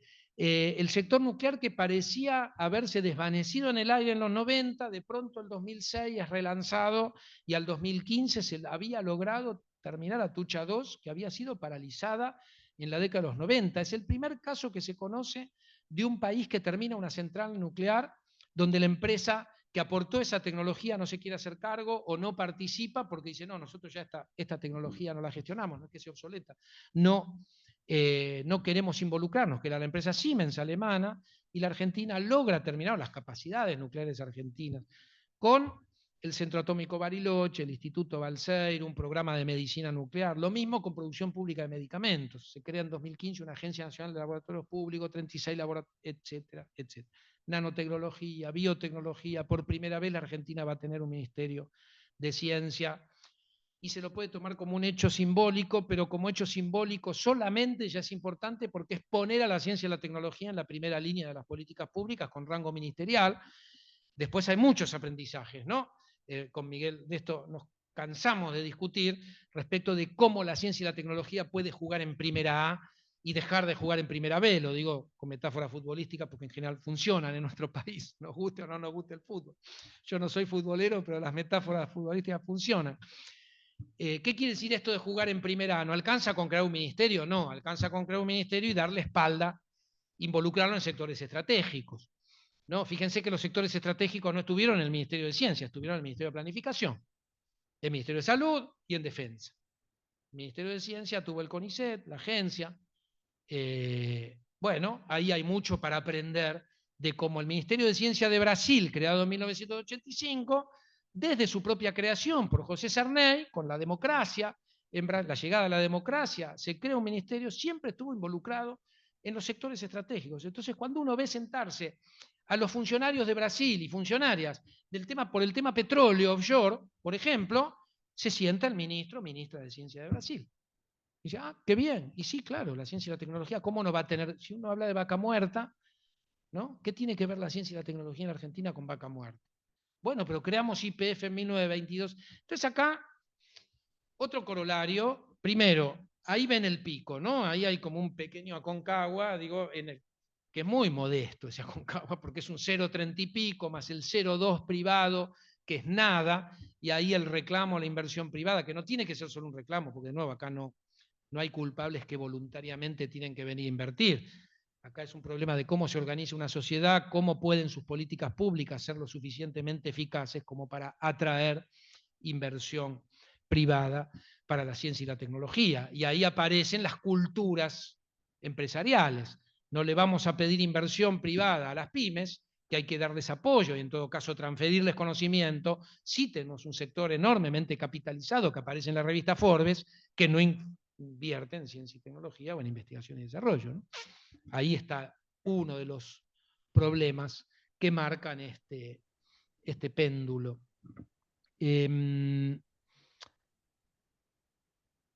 2003, 2000, iba a decir algo, lo dejo por un segundo y ahora lo vamos a recuperar. Pero digo, esta curva dice muchas cosas, sí, pero digo, no por lo cuantitativo, sino por lo que hay detrás en términos de entender qué procesos llevan a la caída post-2015, la asunción del gobierno de Macri. Bueno, yo lo quiero sintetizar diciendo, vuelve la modalidad de neoliberalismo dependiente, donde si hay un proyecto de país, ese proyecto no demanda conocimiento. Sin embargo, Macri dijo en campaña electoral que la ciencia y la tecnología era importante y que el kirchnerismo tenía que ser condenado al último círculo del infierno, pero que en ciencia y tecnología las cosas se habían hecho bien. Entonces, eso se iba a conservar y desde el primer día 180 grados, contrariamente a lo que prometió.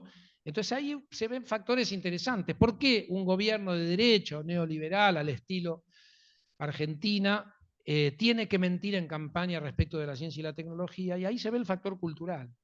Esto está estudiado, hay encuestas, es decir, la sociedad argentina valora, tiene una percepción positiva de la ciencia y la tecnología.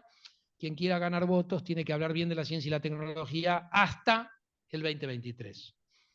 Ahí mi racionalidad llega hasta los umbrales de 2023, donde fue votado alguien que hablaba pestes, ¿no? De la ciencia y la tecnología, o su fuerza política, en algún punto, como parte de su discurso, tenía una visión muy negativa de la ciencia y la tecnología.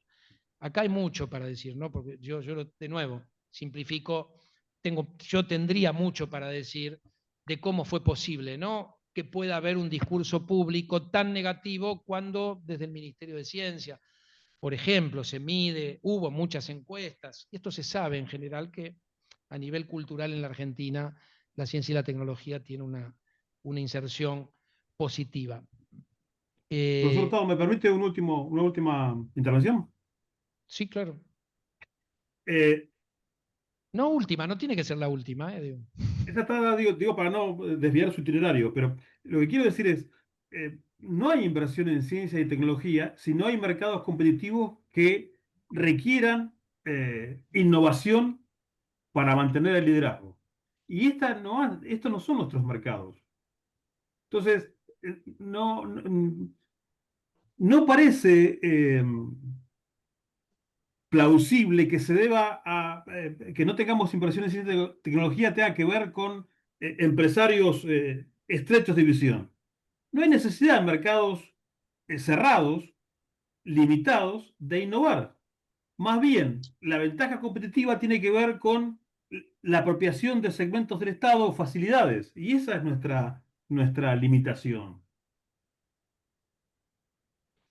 A ver, aprovecho tu intervención, Jorge, para avanzar en esta dirección. Cuando yo decía que en 2015 se pueden ver rasgos de la ciencia y la tecnología en Argentina inéditos, avanzo sobre eso, para ir sobre lo que Talento acaba. tuvimos siempre, señor. Talento tuvimos siempre. Lo que no tenemos es gobernanza. Y así como los planes del general Perón suponían importar tecnología de la Alemania nazi y desfinanciar a Hussein, en el siglo XXI gastamos mucha plata en ciencia y tecnología, pero de ahí a llegar a los procesos de mercado reales, eh, hay una brecha enorme que no pudimos trascender. Aún hoy Argentina está recibiendo muchas regalías de los satélites geoestacionarios, o sea que sí creo que es un mercado potencialmente considerable. Perdón, de nuevo, Francisco, ¿podés repetir? Hoy todavía Argentina está recibiendo muchísimas regalías de los satélites de la ARSAT 1 y 2. O sea que creo que sí hay mercado y sí puede incluirse la tecnología argentina de esos mercados. Sí, sí, sí, el mercado internacional, eso está claro, digamos. Tenemos talento y tenemos oportunidades en el mercado. Lo que no tenemos es una integración de ciencia y tecnología que es mayoritariamente estatal con los procesos de mercado reales. Entonces, ahí está nuestro desafío, me parece. ¿Cómo así? ¿No es real las divisas que reciben por el servicio de los satélites? No, no, lo que digo es que nuestros desarrollos eh, son importantes, pero que escalar es en el mercado internacional, no en el mercado nacional. Y este es ¿Pero un a qué te desafío que tenemos que referís con eso? El servicio de los satélites geoestacionarios lo toma toda América. O sea que sí dan un servicio internacional. Bueno, es un buen ejemplo, pero esta no es nuestra generalidad, esta no es nuestra generalidad. Perdóname, pero el tema de los laboratorios también es a nivel latinoamericano y a nivel internacional. Me parece que estás equivocado en el concepto. No creo que esté equivocado. Lo que digo es, nuestros talentos son enormes, lo que no tenemos es una gobernanza que oriente esos talentos y capacidades a mercados que sean más grandes que el nuestro, y esta fue una limitación de todo el siglo XX, y que todavía no hemos resuelto.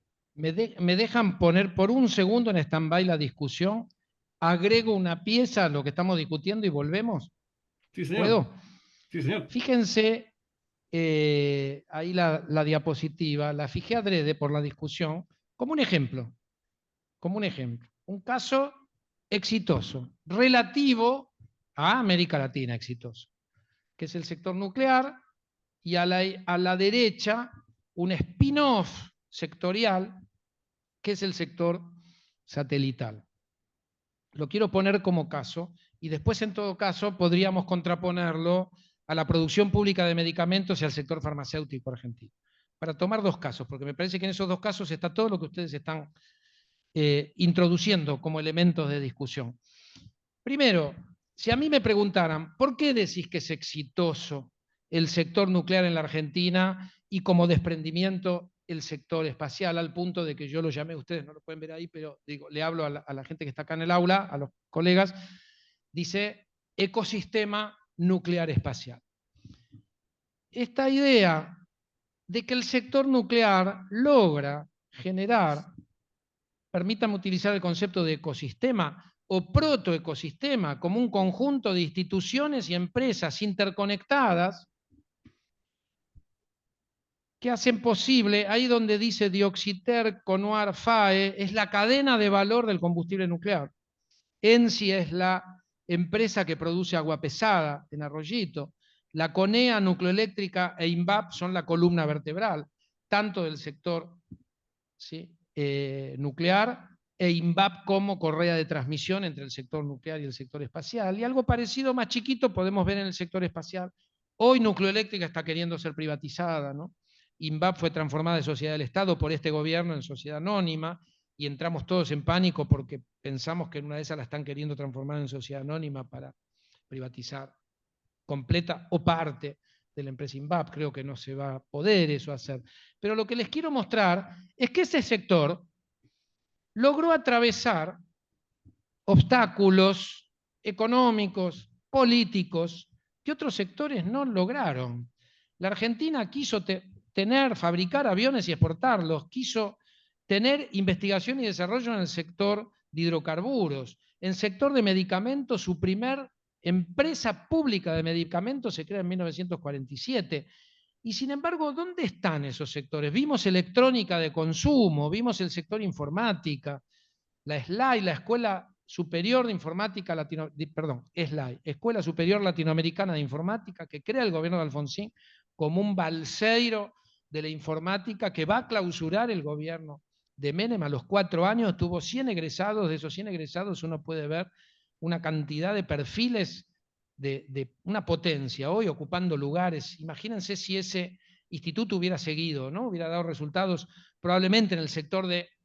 Ahora, ¿por qué todos estos sectores fueron quedando en el camino y el sector nuclear logró diversificarse, logró seguir acumulando capacidades autónomas incrementales? Hoy la Argentina exporta reactores nucleares multipropósito, es decir, INVAP, como parte de este ecosistema, exporta a Holanda, ¿no? Después de haber exportado a Perú, a Egipto, a Argelia, a Australia, hoy exporta a Holanda y va a seguir en este proceso. Y de hecho también es probable que podamos empezar a exportar, si este gobierno, si logramos sobrevivir a este gobierno, o si el sector espacial, quiero decir, logra sobrevivir a este gobierno, exportar satélites.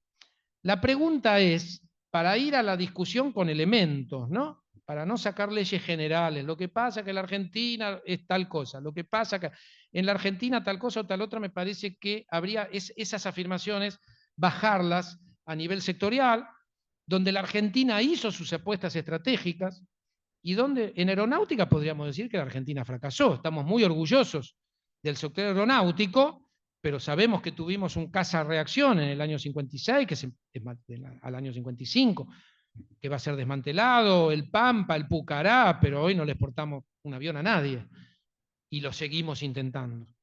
Con los medicamentos lo mismo. Y el último episodio que les cuento, muy breve. Producción pública de medicamentos, 2013 arrancó con 7, 8 laboratorios de producción pública, al 2015 la Argentina tenía 36 laboratorios de producción pública de medicamentos y una Agencia Nacional de Laboratorios Públicos. La idea ¿cuál era?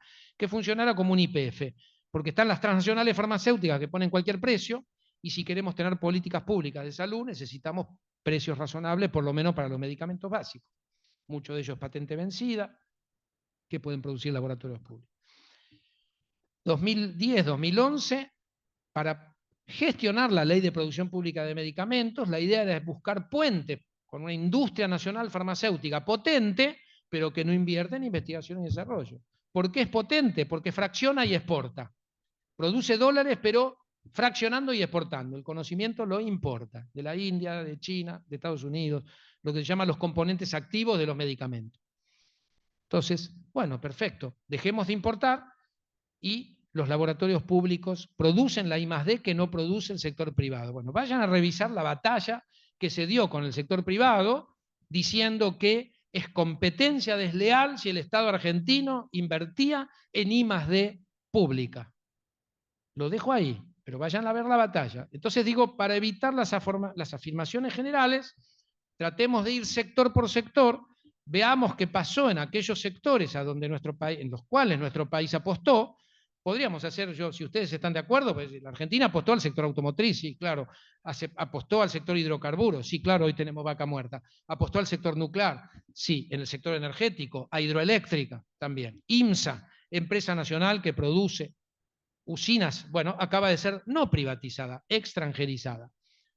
¿No? No sé si ven la diferencia entre tener una empresa con capacidades estratégicas para el sector hidroeléctrico. Una cosa es privatizarla o dar una empresa de capitales nacionales. En Estados Unidos uno no puede privatizar una empresa con capitales extranjeros si está considerado un sector crítico. Por ejemplo, sector medicamentos y vacunas. Piensen en la pandemia, la respuesta que pudo dar el sector de ciencia y tecnología para un país que no tenía dólares y pudo desarrollar sus kits de diagnóstico. Sector nanotecnología, biotecnología vegetal. Vayan a ver hoy las acciones de Bioceres.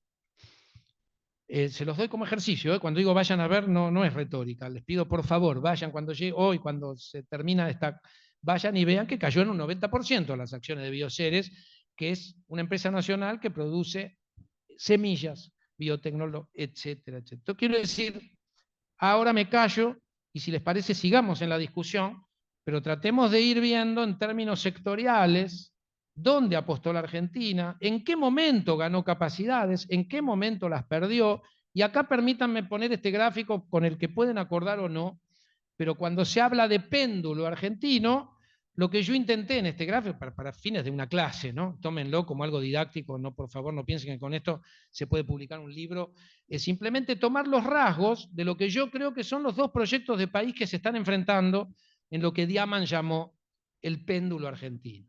Que péndulo es demasiado bonito, demasiado idealizado, ¿no? Porque el péndulo es simétrico, oscila de manera regular. Bueno, acá el péndulo económico argentino o político económico no es simétrico, ni oscila de manera regular.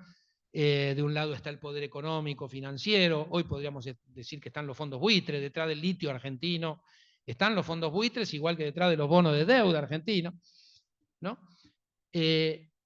Simplemente una radiografía, una caracterización muy idealizada de lo que parece ser los dos proyectos que pueden o no estar de acuerdo. De nuevo, quiero aportarlo, el gráfico a modo de discusión. Cuáles son las políticas económicas de cada uno de estos dos proyectos de país, cuáles son los objetivos económicos, el rol del Estado, la política exterior, y abajo de todo, que es lo que nos interesa hoy, como corolario de todo lo anterior, las políticas de ciencia y tecnología. Acá me callo, perdón. Está muy bien tener por consigna no generalizar, profesor Hurtado. Muchas gracias.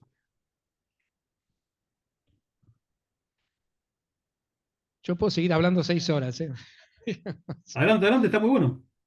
No por vos, Jorge, digo, simplemente porque me interrumpí una discusión que estaba muy interesante, pero me pareció, ¿por qué la interrumpí? Me pareció que estaba dándose en un nivel de afirmaciones un poco abstractas o genéricas, ¿no? Entonces digo, bueno, Claro, está no, bien, no, la estuvo discusión bien. es clara, estaba buena, pero bajémosla a lo sectorial, ¿no? Vayamos a periodos concretos. ¿Qué pasó con el gobierno de Macri? ¿Qué pasó con el gobierno de Alberto Fernández? ¿Qué está pasando hoy con la ciencia y la tecnología? ¿El gobierno de Alberto Fernández de qué lado del péndulo está? No, por eso, ¿No? no Yo diría pondría que en es un términos de híbrido. péndulos. No pondría en términos de péndulos, digamos, porque no es tan lineal tampoco la relación entre la política y lo que ocurrió. Hay otros procesos. Pero sí me parece muy sano esto que usted dice de no generalizar. De algún modo, y sin ánimo de simplificación, podemos decir que en verdad el modelo que se persigue por momentos es de un país que no, que sea sumamente dependiente de lo que se llama el global norte, en este caso, porque parecería ser que toda vez que se interesó en la ciencia y en la tecnología fueron en gobiernos peronistas, en definitiva. Y para lo que hoy sería el neoliberalismo, el peronismo es como el cuco, lo peor de la historia, y resulta que vos ves este gráfico de inversiones y realmente yo tuve la oportunidad de administrar mi universidad acá en Jujuy. ¿Se escucha? Sí, sí, sí, adelante. Sí, perdón, te quería poner el gráfico que habías mencionado y hice lío. Sí. Discúlpame. Tuve la oportunidad de administrar la Universidad Nacional de Jujuy en la época, ya la terminación de Cristina y el comienzo de Macri.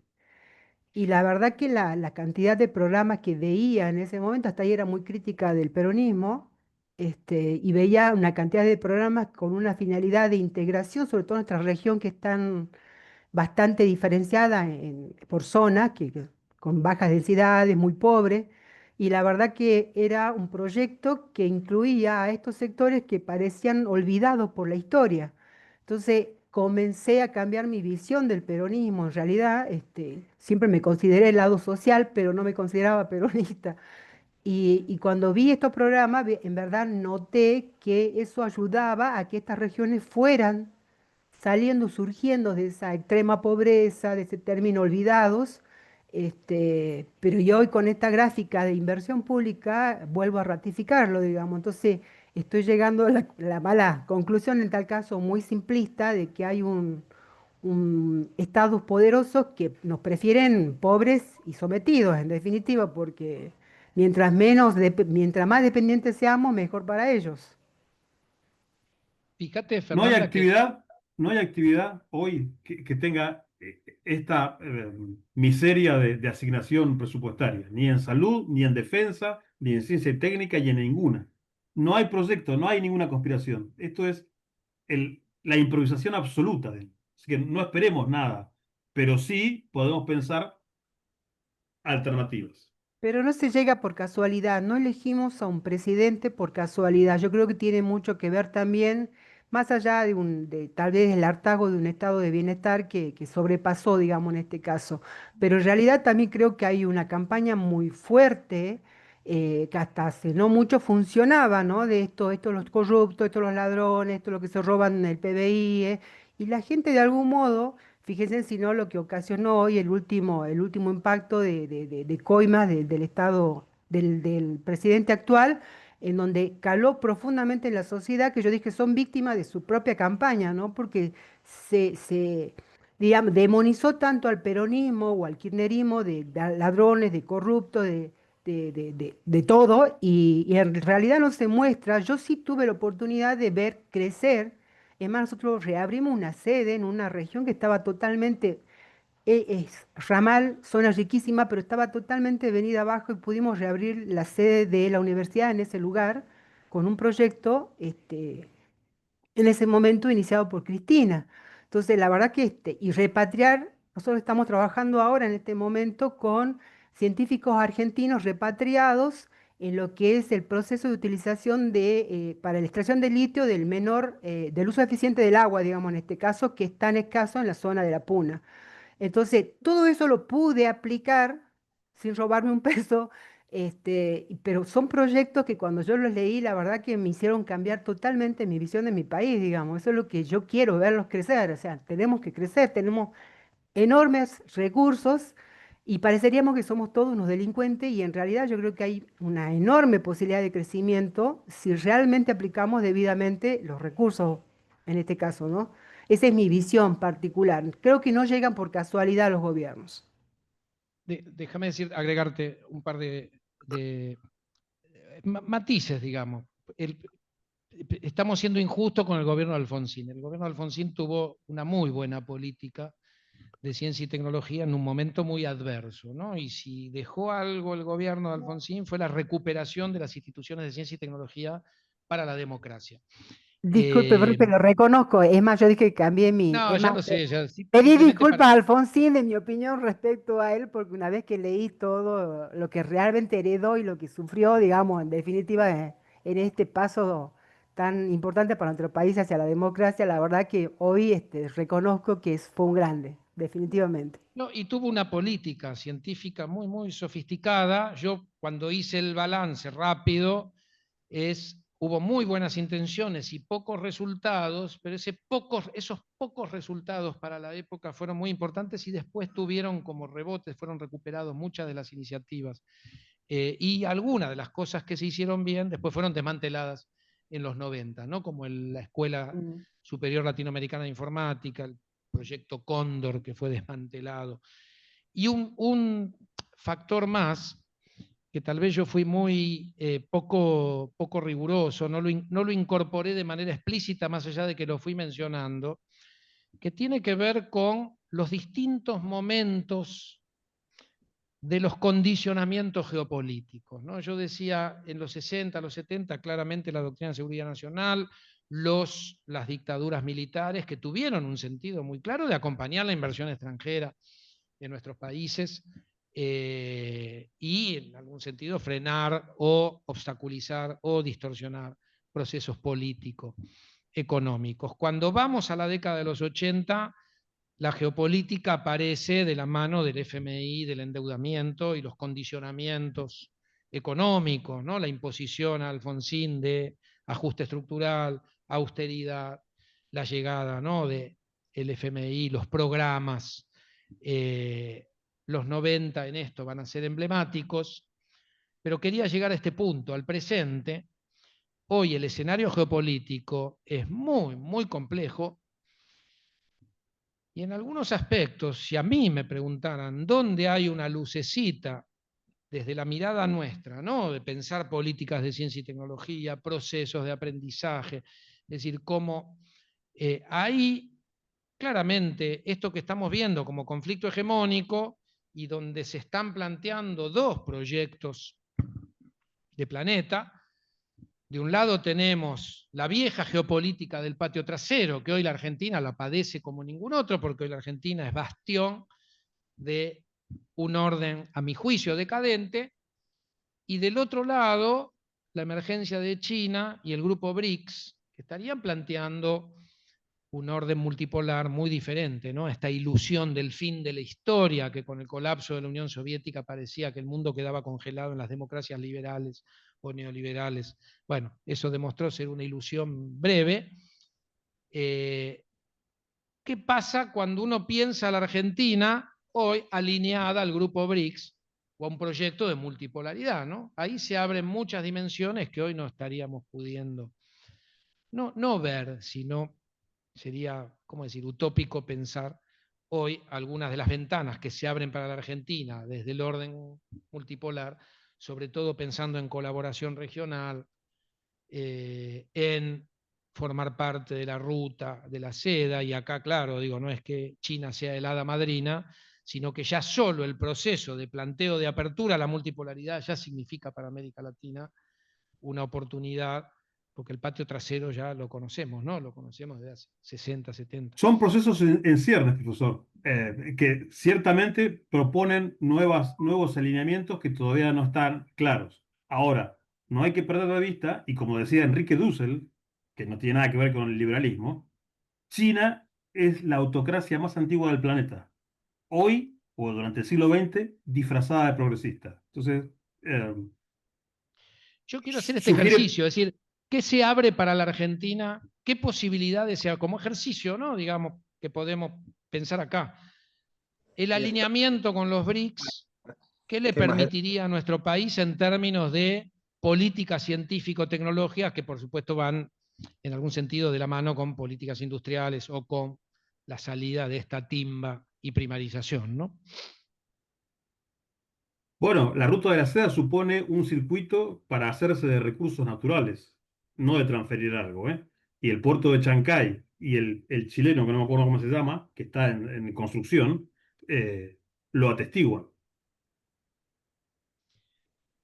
Es decir, hoy China, frente al orden alternativo que trae China y el grupo BRICS, tendríamos que poder afrontar los procesos de primarización que está produciendo China sobre las economías alineadas a la ruta de la seda. Ahí el factor científico-tecnológico es crucial, sentarse a negociar con China complementariedades, procesos de transferencia y de tecnología, como la propia China negoció con Estados Unidos, ¿no? Yo digo, los que nos dedicamos a tratar de entender procesos de transferencia de tecnología, cómo formular políticas de ciencia y tecnología para países latinoamericanos, es muy interesante entender el proceso del este asiático, por eso estudiamos Corea, sobre todo Corea, pero hoy tratar de entender de qué manera se produjo esta transición de una China campesina entrando en el año 78 al mercado mundial y hoy, digo, siendo el principal socio de los Estados Unidos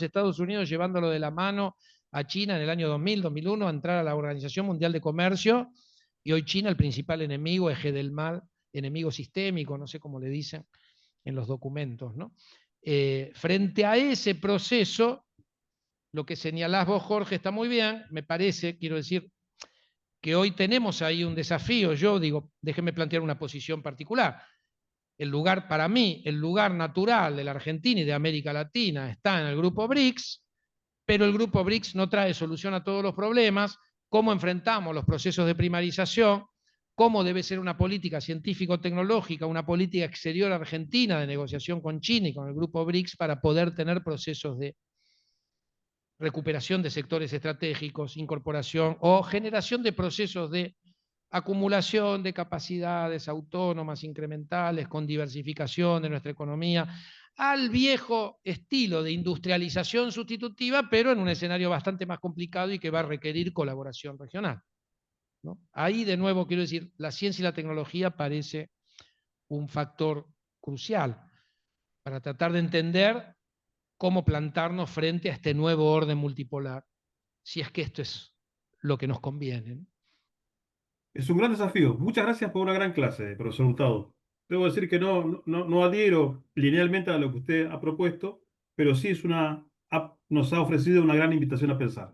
Así que muchas gracias. Gracias, Jorge. Sí. Bueno, a ver, estamos ya llegando al final de la clase. Fue muy interesante el planteo que nos trajo Diego, el debate que se dio en el Zoom. Quienes están aquí en el aula no queremos dejarlos sin la oportunidad de hacer alguna pregunta o algún comentario o alguna reflexión. Es posible. Si alguien lo quiere, le pasamos el micrófono. Sí. O si no, si alguien del Zoom quiere hacer algún comentario adicional de los que no hablaron, porque ya estamos cerrando, y si no, le damos a Diego la palabra para cerrar. Así que en Yo ese tenía una orden. pregunta sobre el reactor de Atucha 3. ¿Qué tal, Sí, Diego? adelante. Yo pude conocerte porque fui uno de los camarógrafos del programa SIC Periodismo Textual. No sé si recuerda, como para el 2003 que estaban creando Atucha 3. Había un conflicto de que Estados Unidos los estaba presionando para comprar el reactor de ellos y estaban entre China y Argentina. Uno, ¿cómo se resolvió y cuáles fueron los medios de presión que aplicó Estados Unidos para, pues, para que compraran su reactor o que no? Yo voy a evadir la pregunta de Francisco remitiéndolo, porque yo escribí algunos artículos en el Cohete a la Luna sobre el tema de la injerencia de Estados Unidos en el proceso, en lo que fue la evolución del acuerdo con China. Ahí es muy interesante lo que señala Francisco, cuando Cristina Fernández, creo que en 2012, empieza a negociar un acuerdo nuclear muy ambicioso con China, que incluye 2 reactores nucleares de potencia, Atucha 3 y Atucha 3 y la quinta central, porque Atucha 3 sería la cuarta central. Está Atucha 1, Atucha 2, Embalse, venía Atucha 3 y la quinta central. Es decir, la cuarta y la quinta central se iban a negociar con China. Ese fue el primer acuerdo original.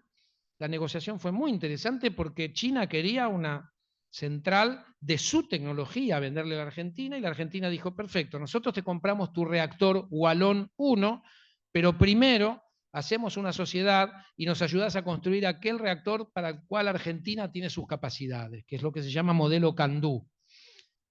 ¿Sí?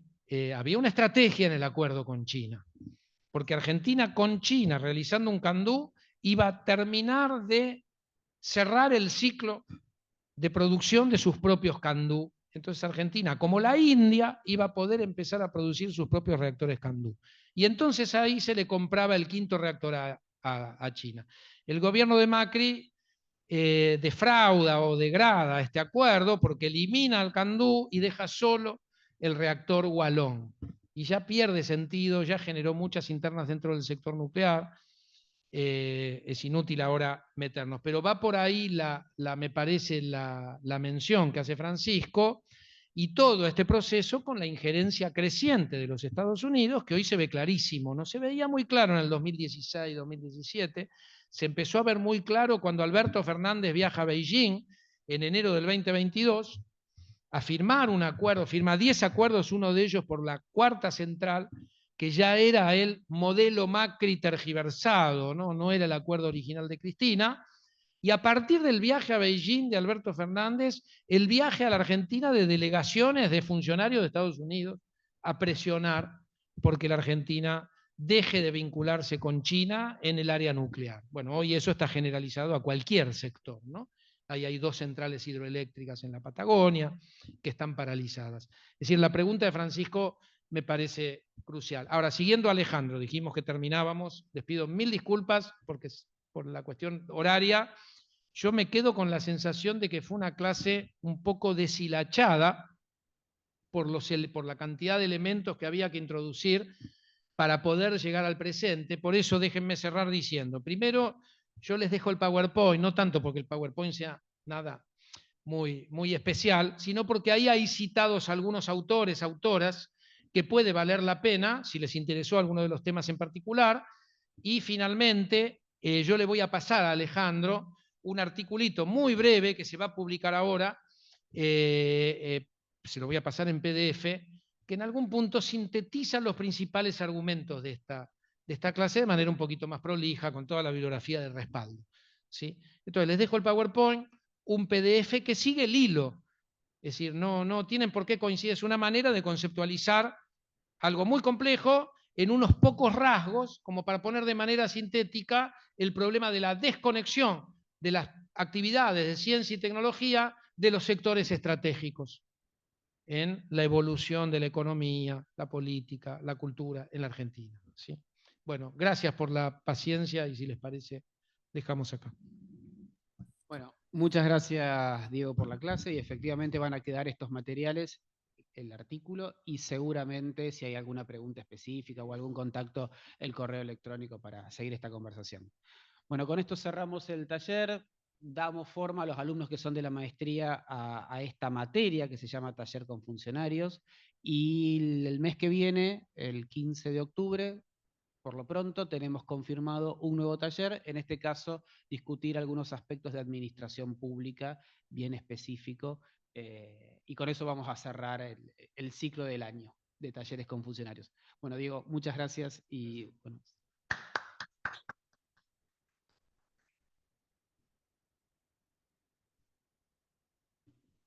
Bueno.